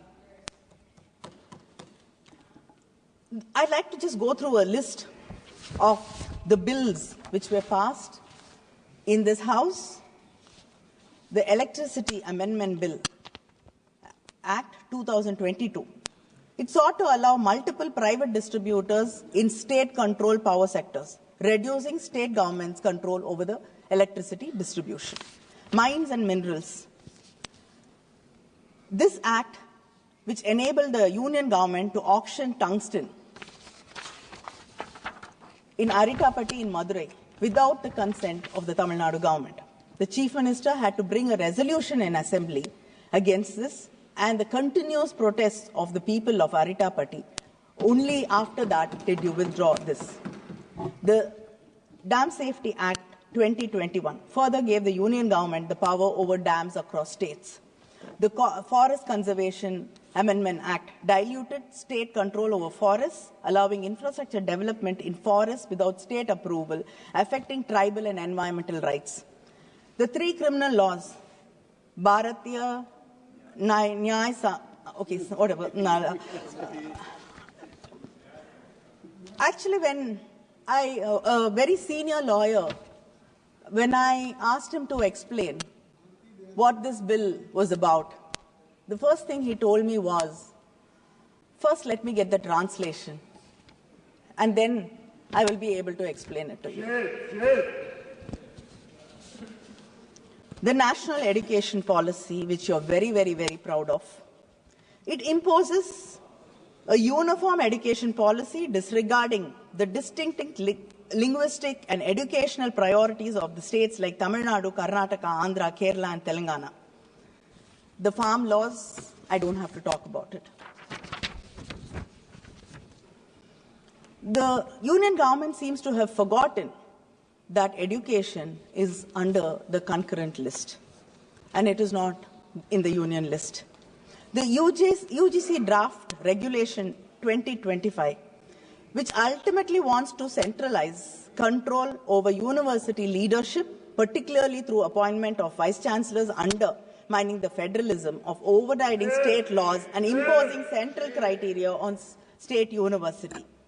This limits the autonomy of universities and hinders their ability to function according to regional needs. And the one nation, one election. Again, this is being brought so that when during an election, the issues which are important to states, state governments, are wiped away, are lost, and the national parties, the national parties can set the agendas for the election, and the states do not matter. 5 minutes. The census delimitation. There is already one speaker more already. And yes, sir, I'll just finish. I'm just finishing. The census delimitation I'm just reminding. I'm not. It is to sir? It is to you too, because you have one more speaker. So we insist on caste census, but we have to oppose delimitation based on the census. States which have done well, which have controlled population, which have advanced education, health, and employment, are the ones which are going to suffer. Just because we have reduced the population, just because we've been responsible states, it does not mean we have to suffer. And then, once again, the balance of power will become lopsided. So this government has failed its citizens even in providing basic amenities such as food, employment, education, and shelter. You keep talking about Amrit Kal. I don't think we've even arrived at Achhe Din, which you started with. So where is the time, where is the possibility of talking about the Kal? Kal means Kalam, I think. And you're talking about protecting farmers. Do you know that 1,474 farmers have committed suicide between 2014 and 2022 because the insurance companies which collected around 57,620 crores has only given back 3,878 crores to the farmers. You have not protected the farmers. And the Narega workers. This government has taken away work from rural India. And this bill was brought to ensure 100 days of employment for people who had no other means of income. But you've cut down 84.7 lakh workers from the list. And this is from your own registry. And the government, in its budget, has reduced food subsidy by 8,000 crores. Is this Amrit Kal? I think the LOP has spoken about youth and employment. But when you were in your campaign mode, you were talking about 2 crore jobs. But in the speech of the president, it has come to 10 lakh per year. Kindly conclude. You have already 2 minutes. taken more than I'm just wrapping 25 up, minutes, and your time, party time is only 29. Just closing, And one 2 speaker has. Concluding. I think so. Time is already, she has taken more than 25 Sir, minutes. I'd just like, you're talking about education. Sir, in a unstart question, the government has replied that 13,500 students from SC, ST, OBC communities have dropped out of central universities because of discriminations faced by them. It is just not the students, sir. A professor, Gopal Das in Bangalore, had to write to the president of this country for justice.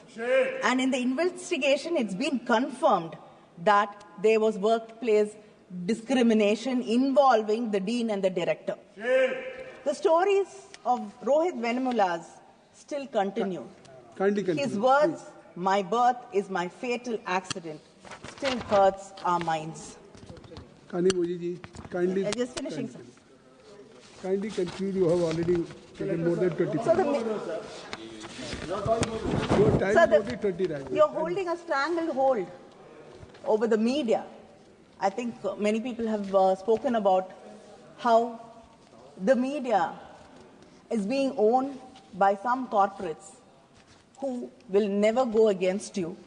And the journalists are threatened. There have been so many arrests without any rhyme or reason. And there's no protection for journalism and the media houses in this country.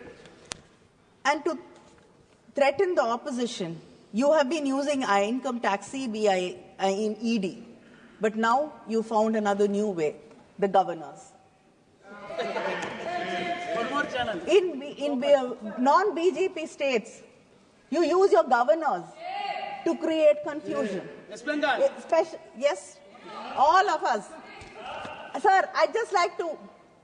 Sir, she's concluding, sir. Sir, when he gets every day, he gets getting a 0 hour. But Kani Moji ji, you can't discuss about the conduct of the governor, and whatever you are saying, are you? No, not. Why not, sir? It will not be part of the record. Mr. Raja, please, I think so you are aware. What he says. We have seen our governor walk in and walk out of our assembly, insulting the government, insulting the state anthem, insulting the national anthem. Sir, you have been using the governors as your representatives, representatives of a... Just wait, Nisikant. Sir वो senior member of parliament हैं, जो उनको support कर रहे हैं वो भी senior member of parliament है। सबको पता है 352(5) जो कंडक्ट है हाई अथॉरिटी पर बैठे हुए आदमी का, चाहे प्रेसिडेंट का हो, चाहे गवर्नर का हो, चाहे चीफ इलेक्शन कमिश्नर का हो। Leader of the opposition Rahul Gandhi भी गलत बोलते रहे, सब ताली थपथपाते रहे। कनी भी वैसा ही गवर्नर के बारे में बोल रही हैं। यदि इस तरह से पार्लियामेंट चलेगा सर, तो इस पार्लियामेंट का क्या मतलब? वो पार्ट ऑफ प्रोसीडिंग नहीं होगा। मैंने रूलिंग दे दी है। That will not be a part of the proceeding. Please kindly you conclude. Please kindly you take all of you take seat. Kindly please you conclude. I think so. Then you have only 29. Your party has only 29 minutes. Already you have taken 27 minutes. So how or other speaker how he can? That is between my party colleague. That is between me and my colleague. That is the time constraint. Can you enlighten? No, Mr. Don't pass any remark on the chair, please. Kindly conclude it. Kindly conclude. Sir, you're depriving the states of their rights, of their fiscal autonomy, and I'd like to say, please learn from the Dravidian model in Tamil Nadu, which is inclusive. I'd like to finish with a quote by our Chief Minister Muthuvel Karunanidhi Stalin. The Dravidian model does not destroy, it creates. The Dravidian model does not break, it repairs. The Dravidian model does not divide, it unites. The Dravidian model does not demean, it treats everyone equally. The Dravidian model does not exclude anyone. Standing shoulder to shoulder, it embraces everyone. Learn to embrace. This is one country, don't destroy it. Shri Bharat ji.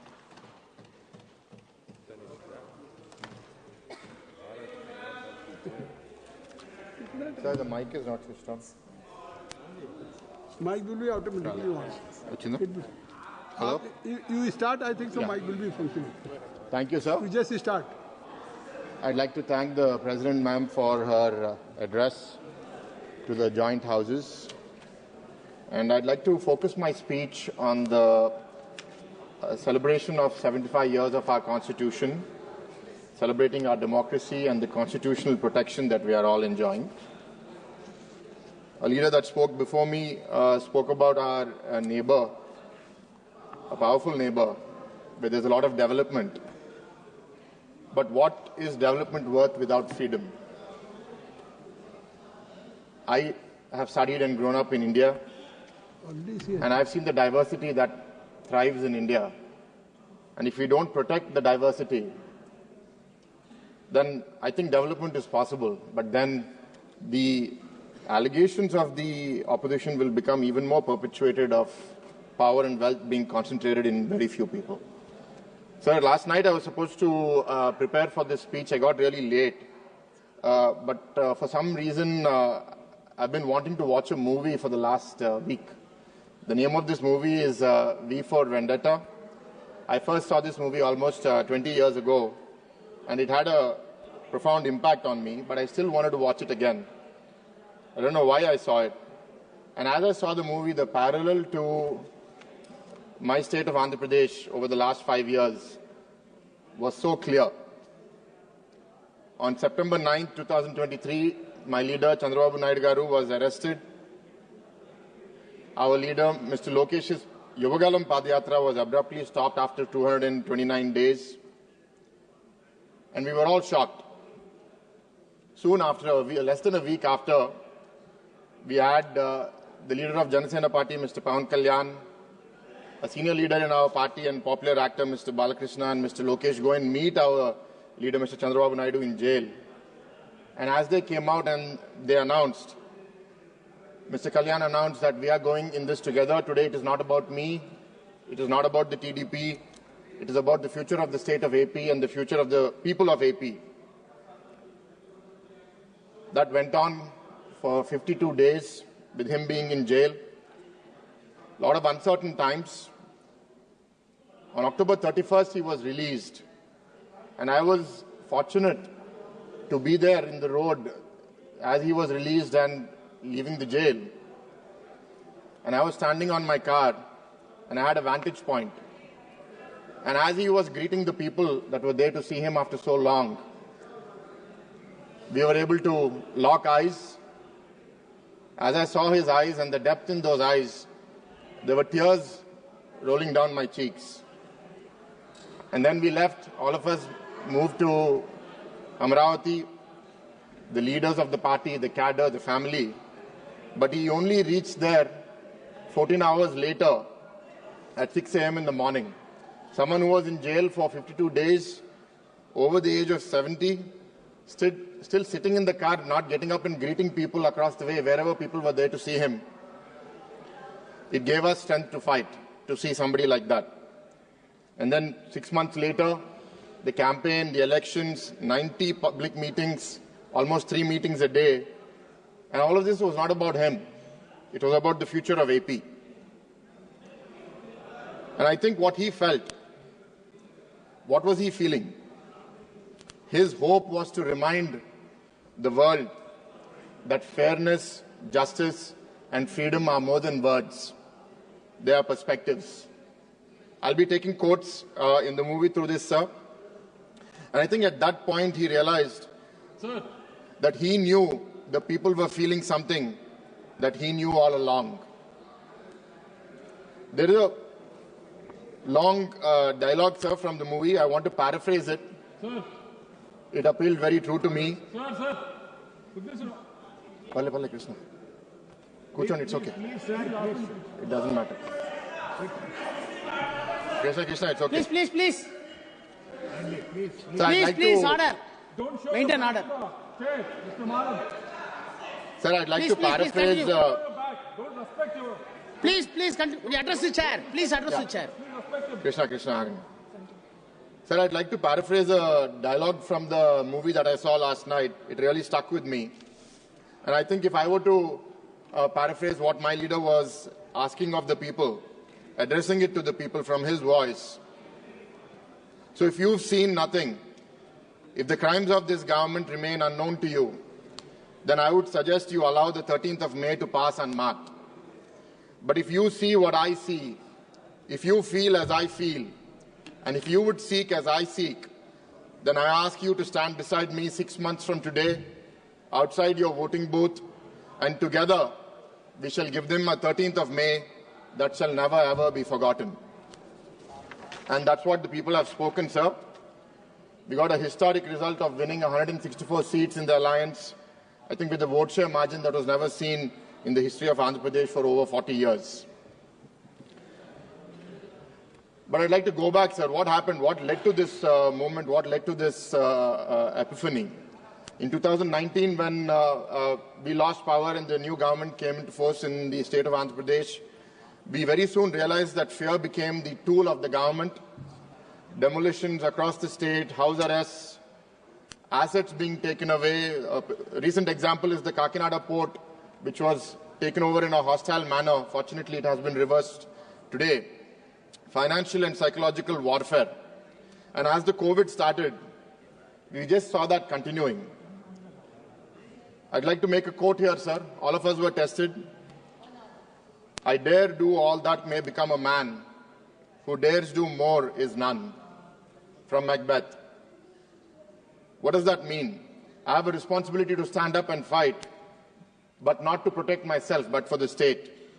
There was a psychological environment where many people wanted to compromise with the government to ensure that their assets are protected or they are protected. The university that I lead was attacked. and there was an intention to coerce. But with the support of our leader, we stood strong. And as time progressed, I could see that there were many people wearing masks. You wear a mask for too long, you forget who you are beneath it. Many people in society, in the services, seemingly decent people, started behaving differently. And people who were being oppressed, I could see hate building up. It imprisoned many people. But then what I felt was, it's not about giving back that hate. I'd rather die than give up. And what freedom is worth is that it is worth dying for. These few fighters, our leaders, our cadre, our well-wishers across the state kept us going. And all we realized is that we need an inch. An inch is all we need of hope to fight. And aiding our leader, Chandrababu Naidu Garu, we had our young leader, Mr. Lokesh, start his Padayatra on January 27th and continue that over 3,132 kilometers. We had Mr. Pawan Kalyan fighting against the oppression of the government and speaking up for those who didn't have a voice themselves.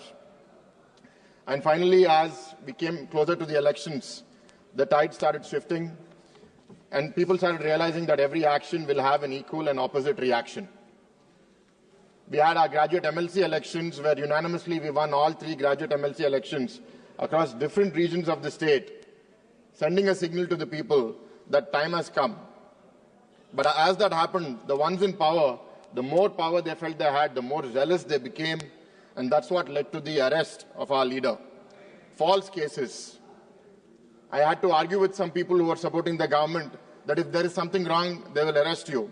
And as I debated with a friend of mine on what is right, what is wrong, I found myself wondering that there is no absolute right and absolute wrong as we work in this world, in this Kali Yuga. There are some mistakes that are there on both sides.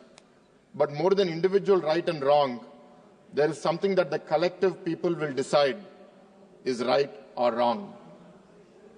And that's what the people have shown, sir. In Andhra Pradesh, they have given an overwhelming mandate for change. The opposition here in the central government have made many accusations against the government that we are a part of today.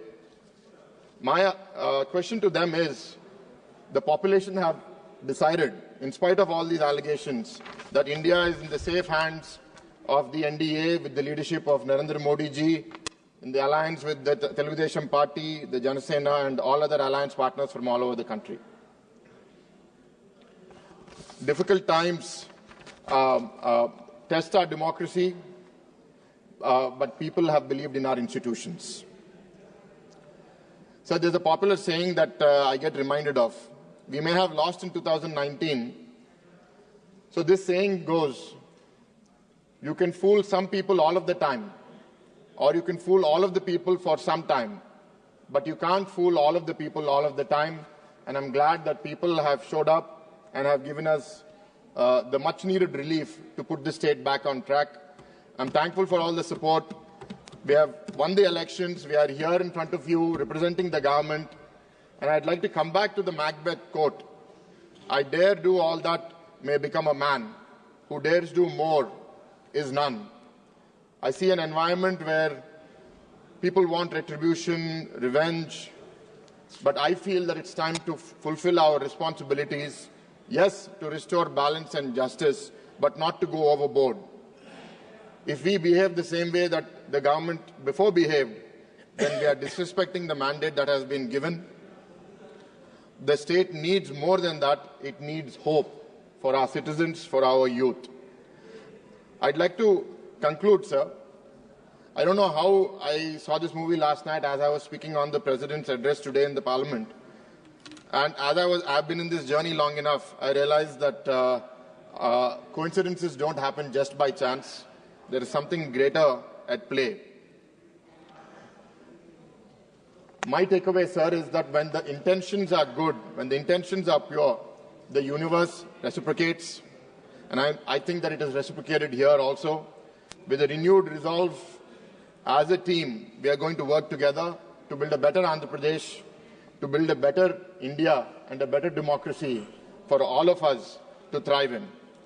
Thank you for this opportunity. Thank you. Sri Deleshwar Kamath. Deleshwar Kamath. आदरणीय सभापति महोदय, आपने मुझे महामहिम राष्ट्रपति जी के अभिभाषण पर धन्यवाद प्रस्ताव पर चर्चा में भाग लेने की अनुमति दिया, इसके लिए बहुत बहुत धन्यवाद। महोदय, माननीय प्रधानमंत्री जी का यह तीसरा कार्यकाल चल रहा है।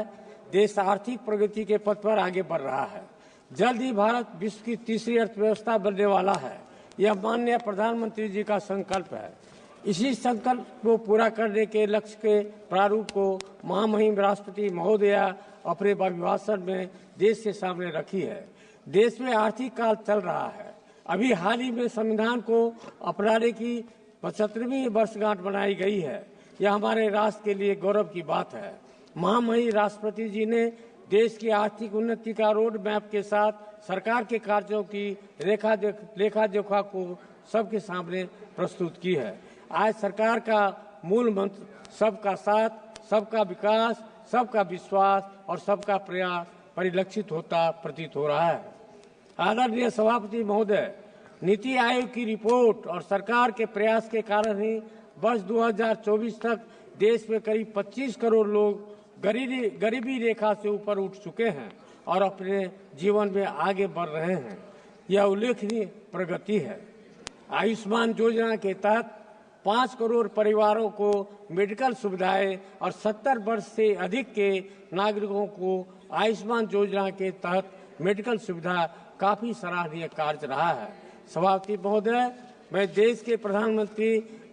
हमारे देश के प्रधानमंत्री ग्राम सड़क योजना का चौथा चरण प्रारंभ हो चुका है। इसके तहत देश के कोने कोने से सुदूर ग्रामीण इलाकों को सड़कों के द्वारा जोड़ने का काम लगभग पूरा होता जा रहा है।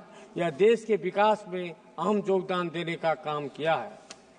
विश्व स्तर पर भारत का साख बढ़ता जा रहा है। माननीय प्रधानमंत्री जी विश्व के अति लोकप्रिय नेता की सूची में अग्रणी पंक्ति में आ गए हैं। यह हमारे लिए और हमारे देश की जनता के लिए अति उत्साहित करने वाला क्षण है। सभापति महोदय, सरकार की एक महत्वपूर्ण योजना का मैं जिक्र करना चाहता हूं। सरकार देश के अत्यंत पिछड़े इलाकों में आकांक्षी जिला योजना कार्यक्रम चला रही है। इससे देश में 112 जिलों को लिया गया है और मेरे राज्य बिहार में 13 जिलों को शामिल किया गया है। इसे बढ़ाकर बिहार के सभी 38 जिलों को शामिल करने की आवश्यकता है। सरकार द्वारा 500 ब्लॉकों को आकांक्षी योजना में शामिल किया गया है, जिसमें से बिहार में 61 ब्लॉकों को शामिल किया गया है। इस कार्यकाल से पिछड़े इलाकों के स्वास्थ्य, पोषण, कृषि, सामाजिक विकास और शिक्षा के क्षेत्रों में विभिन्न मापदंडों उल्लेखनीय प्रगति हुई है। माननीय सभापति जी, महामहिम जी के अभिभाषण में ऐसे राष्ट्र के निर्माण की परिकल्पना की गई है जो अतीत के गौरव से जुड़ा है, जिसमें आधुनिकतावाद का हर स्वर्णिम अध्याय है, जो आत्मनिर्भर है और जो अपने मान्य दायित्वों को पूरा करने में समर्थ है तथा मध्य वर्ग भी वैभव से युक्त है। माननीय सभापति जी, भारत के यशस्वी प्रधानमंत्री आदरणीय श्री नरेंद्र मोदी जी के दूरदर्शी एवं प्रगतिशील आर्थिक नीतियां एवं योजनाओं जो समाज के अंतिम व्यक्ति के साथ सभी वर्गों को समानांतर एवं सार्थक लाभान्वित करती है, इसके लिए मैं आदरणीय प्रधानमंत्री जी का हृदय से हार्दिक अभिनंदन और आभार व्यक्त करता हूं। सभापति महोदय, मैं अपनी बातों को समाप्त करते हुए सरकार द्वारा 25 करोड़ गरीब लोगों को गरीबी रेखा से बाहर निकालने में सफलता हासिल किया है, उसके लिए बधाई देता हूं और विकसित भारत के निर्माण के लिए देश के गरीब, युवा, नारी शक्ति और किसान कैसे सशक्त होंगे, इसका सरकार इसके लिए प्रतिबद्ध है। इन्हीं कामनाओं के साथ मैं महामहिम राष्ट्रपति जी के अभिभाषण के धन्यवाद प्रस्ताव का समर्थन करता हूं। धन्यवाद। Thank you honourable member Arvind स्वांत।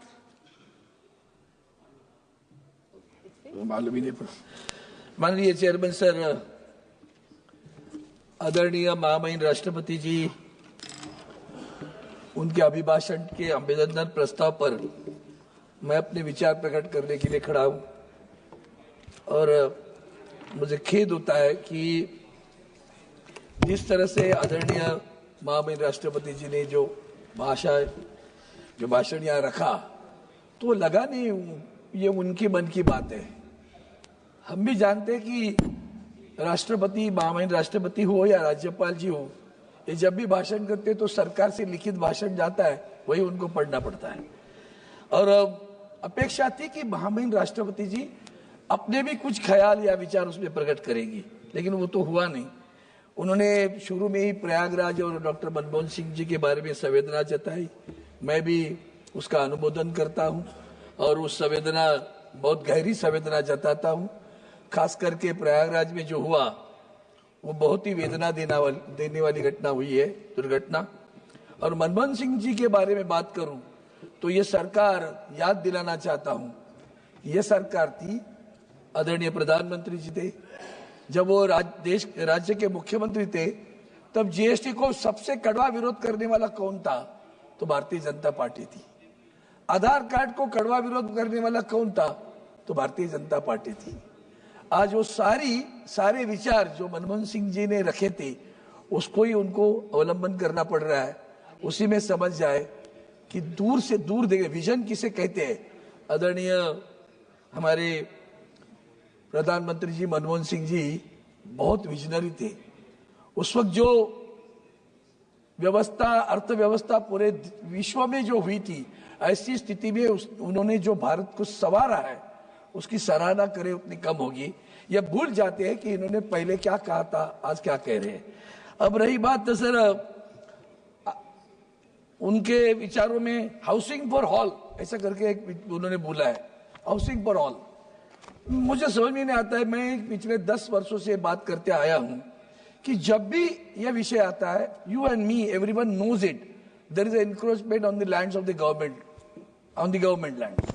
अब सरकार हमारे मुंबई में, मुंबई की बंदरगाह की जगह पे, मुंबई पोर्ट के यहाँ बहुत बड़ी झुग्गी झोपड़ियां है।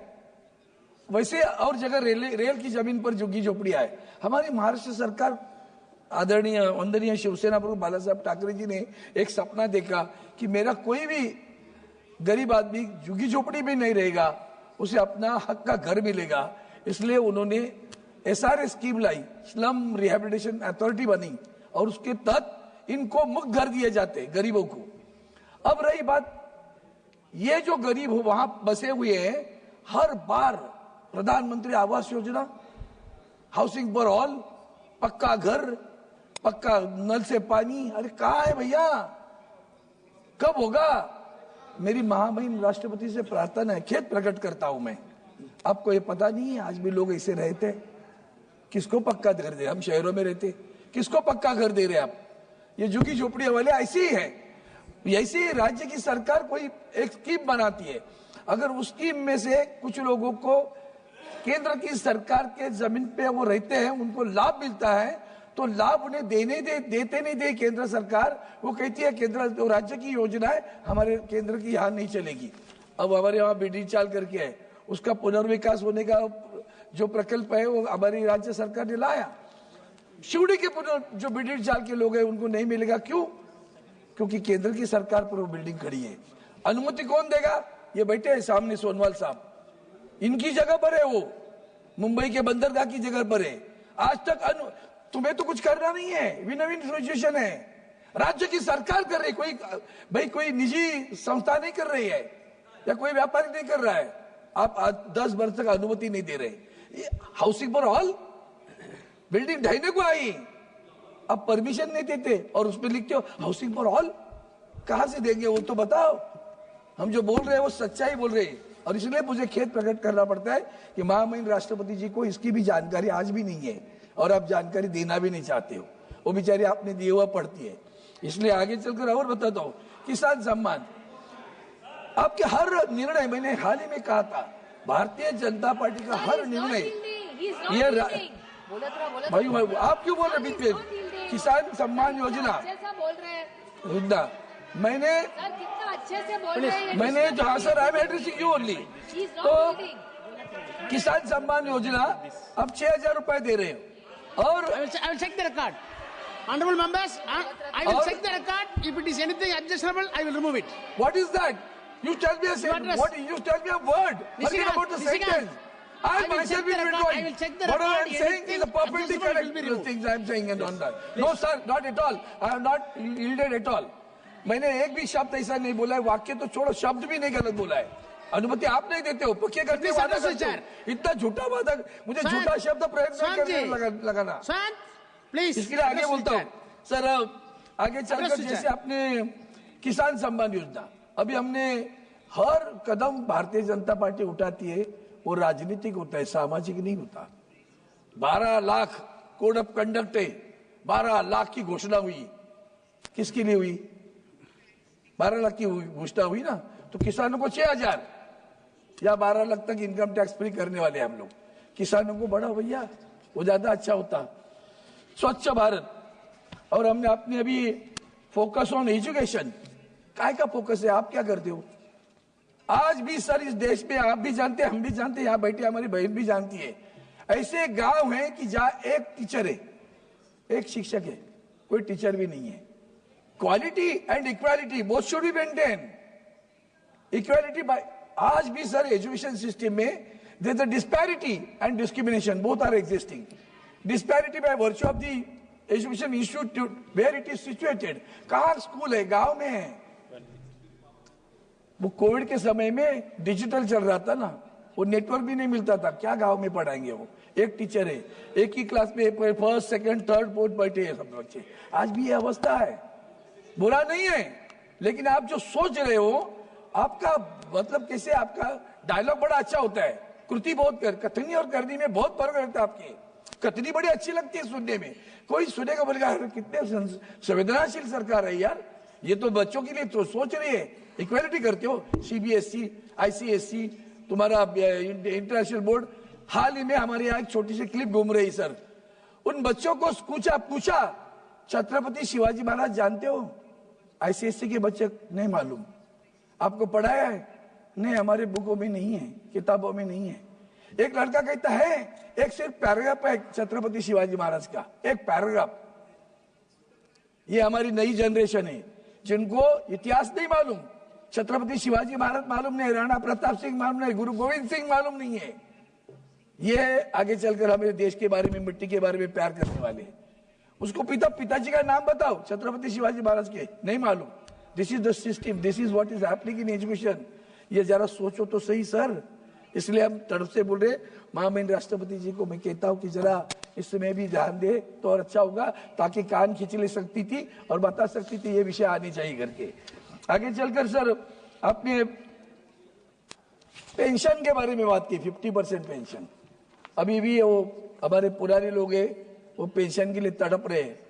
उनको जो मिलती है पेंशन, वो 1500, 1200, 1300, कितने सालों से हम बोल रहे हो यहाँ पेंशन नहीं बढ़ रही उनकी. किसको दे रहे पेंशन आप? गवर्नमेंट सर्वेंट्स को. अभी रहे क्या गवर्नमेंट सर्वेंट? नौकर भर्ती कितने सालों से बंद है. आप जो भी करते हो, इसलिए बोला कथनी और करनी में फर्क आपके रहता है. यूनिफाइड पेंशन स्कीम, आपने महिलाओं का सम्मान की बात की. ओलंपिक के लिए यहाँ बैठी थी, याद है?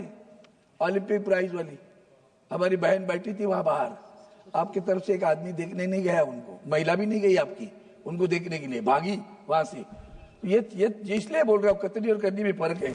आगे सर, आगे चलकर अपने आत्मनिर्भर भारत, वाह, उस आत्मनिर्भर भारत ने बीएसएनएल का सत्यानाश किया. पता है आपको कैसे? 5G सर्विसेज कौन देने वाला है? बीएसएनएल दे रही है, एमटीएनएल दे रही है. मुंबई और महाराष्ट्र, मुंबई जहां अभी शुरू किया है 4G, वो गांव में. धंधा हमारा मुंबई में, दिल्ली में, कलकत्ता में, मद्रास में, वहां नहीं करेंगे, चेन्नई में नहीं करेंगे. करेंगे क्या? गांव में. क्यों? दोस्तों का नुकसान होगा, दोस्तों को तकलीफ होगी. अपने बच्चे को तो देखो, बेसल आपका बच्चा है, उसको तो देखो. आज भी नहीं देख रहे हो सर. आगे चलकर मैं इंफ्रास्ट्रक्चर, अब इंफ्रास्ट्रक्चर में बात करूं सर. हमारे मुंबई गोवा रोड, चांद पे हमारा यान गया, उसका जितना खर्चा हुआ ना सर, उससे ज्यादा खर्चा इस मुंबई गोवा रोड के लिए पनवेल से लेकर मानगांव तक हुआ. रास्ता आज नहीं बना. इंफ्रास्ट्रक्चर के चक्कर में प्रकृति का कितना ह्रास करते हो. मेट्रो रेल के लिए गोरेगांव का हमारा फॉरेस्ट बर्बाद कर दिया। क्लाइमेट चेंज की बात करते हो ना, संवेदना वहां जताते हो ना, हजारों पेड़ काटते हो, हजारों पेड़ काटते हो, तभी नहीं याद आता कि क्या कर रहे हैं। विकास की परिभाषा क्या होनी चाहिए? What do you mean, how you define vikas? तो प्रकृति का सत्यानाश करके विकास की बात करोगी, यही तो दुर्भाग्य है। इसलिए मैं उसके ऊपर भी आपको ध्यान देने दो। और रास्ता आज भी नहीं बना है मुंबई गोवा। एयरपोर्ट एक्सपेंडिशन चल रहा है, हमारे चिपी का एयरपोर्ट बंद है, ऑपरेशंस तो बंद है। पोर्ट हमारे महाराष्ट्र पालघर डिस्ट्रिक्ट में वार्ड बंद करके है, उस वहां के लोगों को ने आंदोलन किया, फिर भी आप पोर्ट बना रहे हो। Deep in the sea they are going to create a port which is, लेकिन मुंबई बंदरगाह, इस देश के इतिहास में मुंबई बंदरगाह का नाम आता है, आप तो उसी के हैं। कभी तो सोचा क्या कि मुंबई बंदरगाह का विकास करे? आदरणीय गडकरी साहब थे, उन्होंने प्लान बनाया था, प्लान बना के सबको बताया था। फाइल पढ़ी है भैया, कभी तो उस फाइल की तरफ देखो। क्यों मुंबई पर अपना रोष निकाल रहे हो? क्या मुंबई ने आपका गुनाह किया? मुद्रा के लिए, मुद्रा बंदर के लिए मुंबई का विकास रोका है क्या? मुंबई बंदरगाह का विकास क्यों नहीं करते हो? माननीय महामहिम राष्ट्रपति जी को मुंबई बंदरगाह मालूम नहीं है, वार्ड 1 याद आया, मुंबई बंदरगाह का विकास नहीं याद आया। यही तो दुख है, खेद प्रकट करता हूं। क्यों नहीं तुम्हें लगता सबका साथ सबका विकास? सबका विकास में मुंबई नहीं आती, सबके विकास में महाराष्ट्र नहीं आता। महाराष्ट्र सारी कंपनियां लेके गुजरात में जाते हो, विकास की बात याद नहीं आती? छीन के क्यों लेके जाते हो आप? और 10 कारखाने गुजरात में खड़े करो, हमें कोई बुरा नहीं लगेगा, हमारे एक राज्य आगे चलेगा। तो महाराष्ट्र से छीन कर लेके जाते हो। मुंबई पूरे वर्ष विश्व में जानती है कमर्शियल सेंटर है, IFSC international financial service centre, उसका ऑफिस वहां बनने वाला था मुंबई में। गुजरात गिफ्ट सिटी को गिफ्ट दे दिया आपने, सारे कारखाने वहां लेके गए आप। ये विकास समान विकास है, सबका साथ है, सबका विकास है? क्यों कर रहे हैं आप? और ये आपको पता नहीं है, ऐसे मत समझो। मुंबई बंदरगाह का विकास, अफोर्डेबल हेल्थ केयर, चलिए मुंबई के हमारे डॉक्टर साहब आज में बैठे, हमारी मुंबई में महानगर पालिका का बड़े हॉस्पिटल है, वो GS मेडिकल कॉलेज में एडमिशन के लिए बच्चे तड़पते हैं। आज ऐसी हालत है, दवा नहीं दे सकते, मुफ्त दवा बंद है, दवा नहीं मिल रही है। JJ हॉस्पिटल में दवा नहीं मिल रही है, हमारा MRI बंद है, CT स्कैन बंद है शहर में। Mumbai, please conclude sir ji, please within 2 minutes I'll conclude. Please conclude. वो एक कैंसर के बारे you already exceeded. I do understand sir. I'll take care of it. Please conclude within a minute. क्या है, I'll conclude it. होता बहुत सारे विषय रहते मन में। प्लीज मुंबई शहर में, या मुंबई शहर में हालत है सर। अब मेरी बात ऐसी है कि मुंबई में शहर में महात्मा गांधी हॉस्पिटल है, किसी ट्रस्ट का है। कुछ जमाने में हमारे इंडस्ट्रियल एरिया था, तो कारखानों को कामगारों के लिए बनाया हुआ था, अब वही वर्करों के लिए बनाया हुआ अस्पताल भी चलता नहीं। यहाँ टाटा हॉस्पिटल में बहुत भीड़ है, KEM में बहुत भीड़ है। हम बार बार प्रार्थना करते, अरे वो महात्मा गांधी हॉस्पिटल वहां खड़े, उस बिल्डिंग को ले लो, टाटा हॉस्पिटल को दे दो। आप ले लिए, हमें नहीं चाहिए। टाटा हॉस्पिटल के लिए दीजिए, KEM हॉस्पिटल के दीजिए, ताकि लोगों की, देश भर के लोग वो टाटा कैंसर हॉस्पिटल में आते। जगह नहीं, कम हो रहे। अब अगर आप भी कभी वक्त निकाल के सुबह जाना टाटा हॉस्पिटल में, जैसे स्टेशन पे भीड़ होती है ना, वैसे भीड़ रहती, चलने को रास्ता नहीं रहता। महात्मा गांधी हॉस्पिटल खाली पड़ा है, किसी ट्रस्ट का था, सरकार का है, लीजिए ना, लीजिए, लोगों की सेवा के लिए उपलब्ध होगा। कैंसर का, हेल्थ केयर का, क्या क्या है आपके पास? हेल्थ केयर के प्रोविजन नहीं चाहिए? जब मशीन मुंबई शहर में नहीं, गांव में क्या होगा? कतनी और करनी, इतना फर्क। सर आगे ज्यादा नहीं बोलता हूँ, आपने अभी याद दिलाया मुझे, मैं इतना ही कहता हूँ कि हमें जो एक वन सेंटेंस, सुबह हमारे माननीय विपक्ष के नेता राहुल गांधी जी ने याद दिलाया था, मैं वापस इलेक्शन कमीशन पे आ रहा हूँ। उन्होंने वो सुप्रीम कोर्ट के जज को हटाई, वो बात तो कही, आगे वाली दूसरी बात बता देता हूं मैं। हाल ही में आपने एक नियम बदल डाला, हम सभी ने जो पराजित हुए थे बोल दिया कि भाई काउंटिंग को हमें देखना है, we want to see that data. Please conclude. इन्होंने क्या, एक सेकंड, उन्होंने क्या किया, इलेक्शन कमीशन ने नियम बदल डाला, और नियम में क्या किया, मॉक पोल करेंगे, we will not calculate the exact what is happen in the. हमने पूछा भैया इतनी भीड़ शाम को 5 बजे के बाद हुई ना, थैंक यू, CCTV दे दो, सीसीटीवी नहीं दे रहे, उसका भी ये तुम्हारा संविधान के प्रति आदर है। और इसलिए मैं खेद प्रकट करता हूँ माननीय महामहिम राष्ट्रपति जी ने जो वक्त विचार किए उसके लिए मैं खेद प्रकट करता हूँ। सोचता हूँ जो कुछ बोला उसके ऊपर अभी भी ध्यान नहीं। मुंबई बंदरगाह विकास को आपके फीडर कैप में रहेगी, ये आप काम करोगे ऐसी अपेक्षा करता हूँ।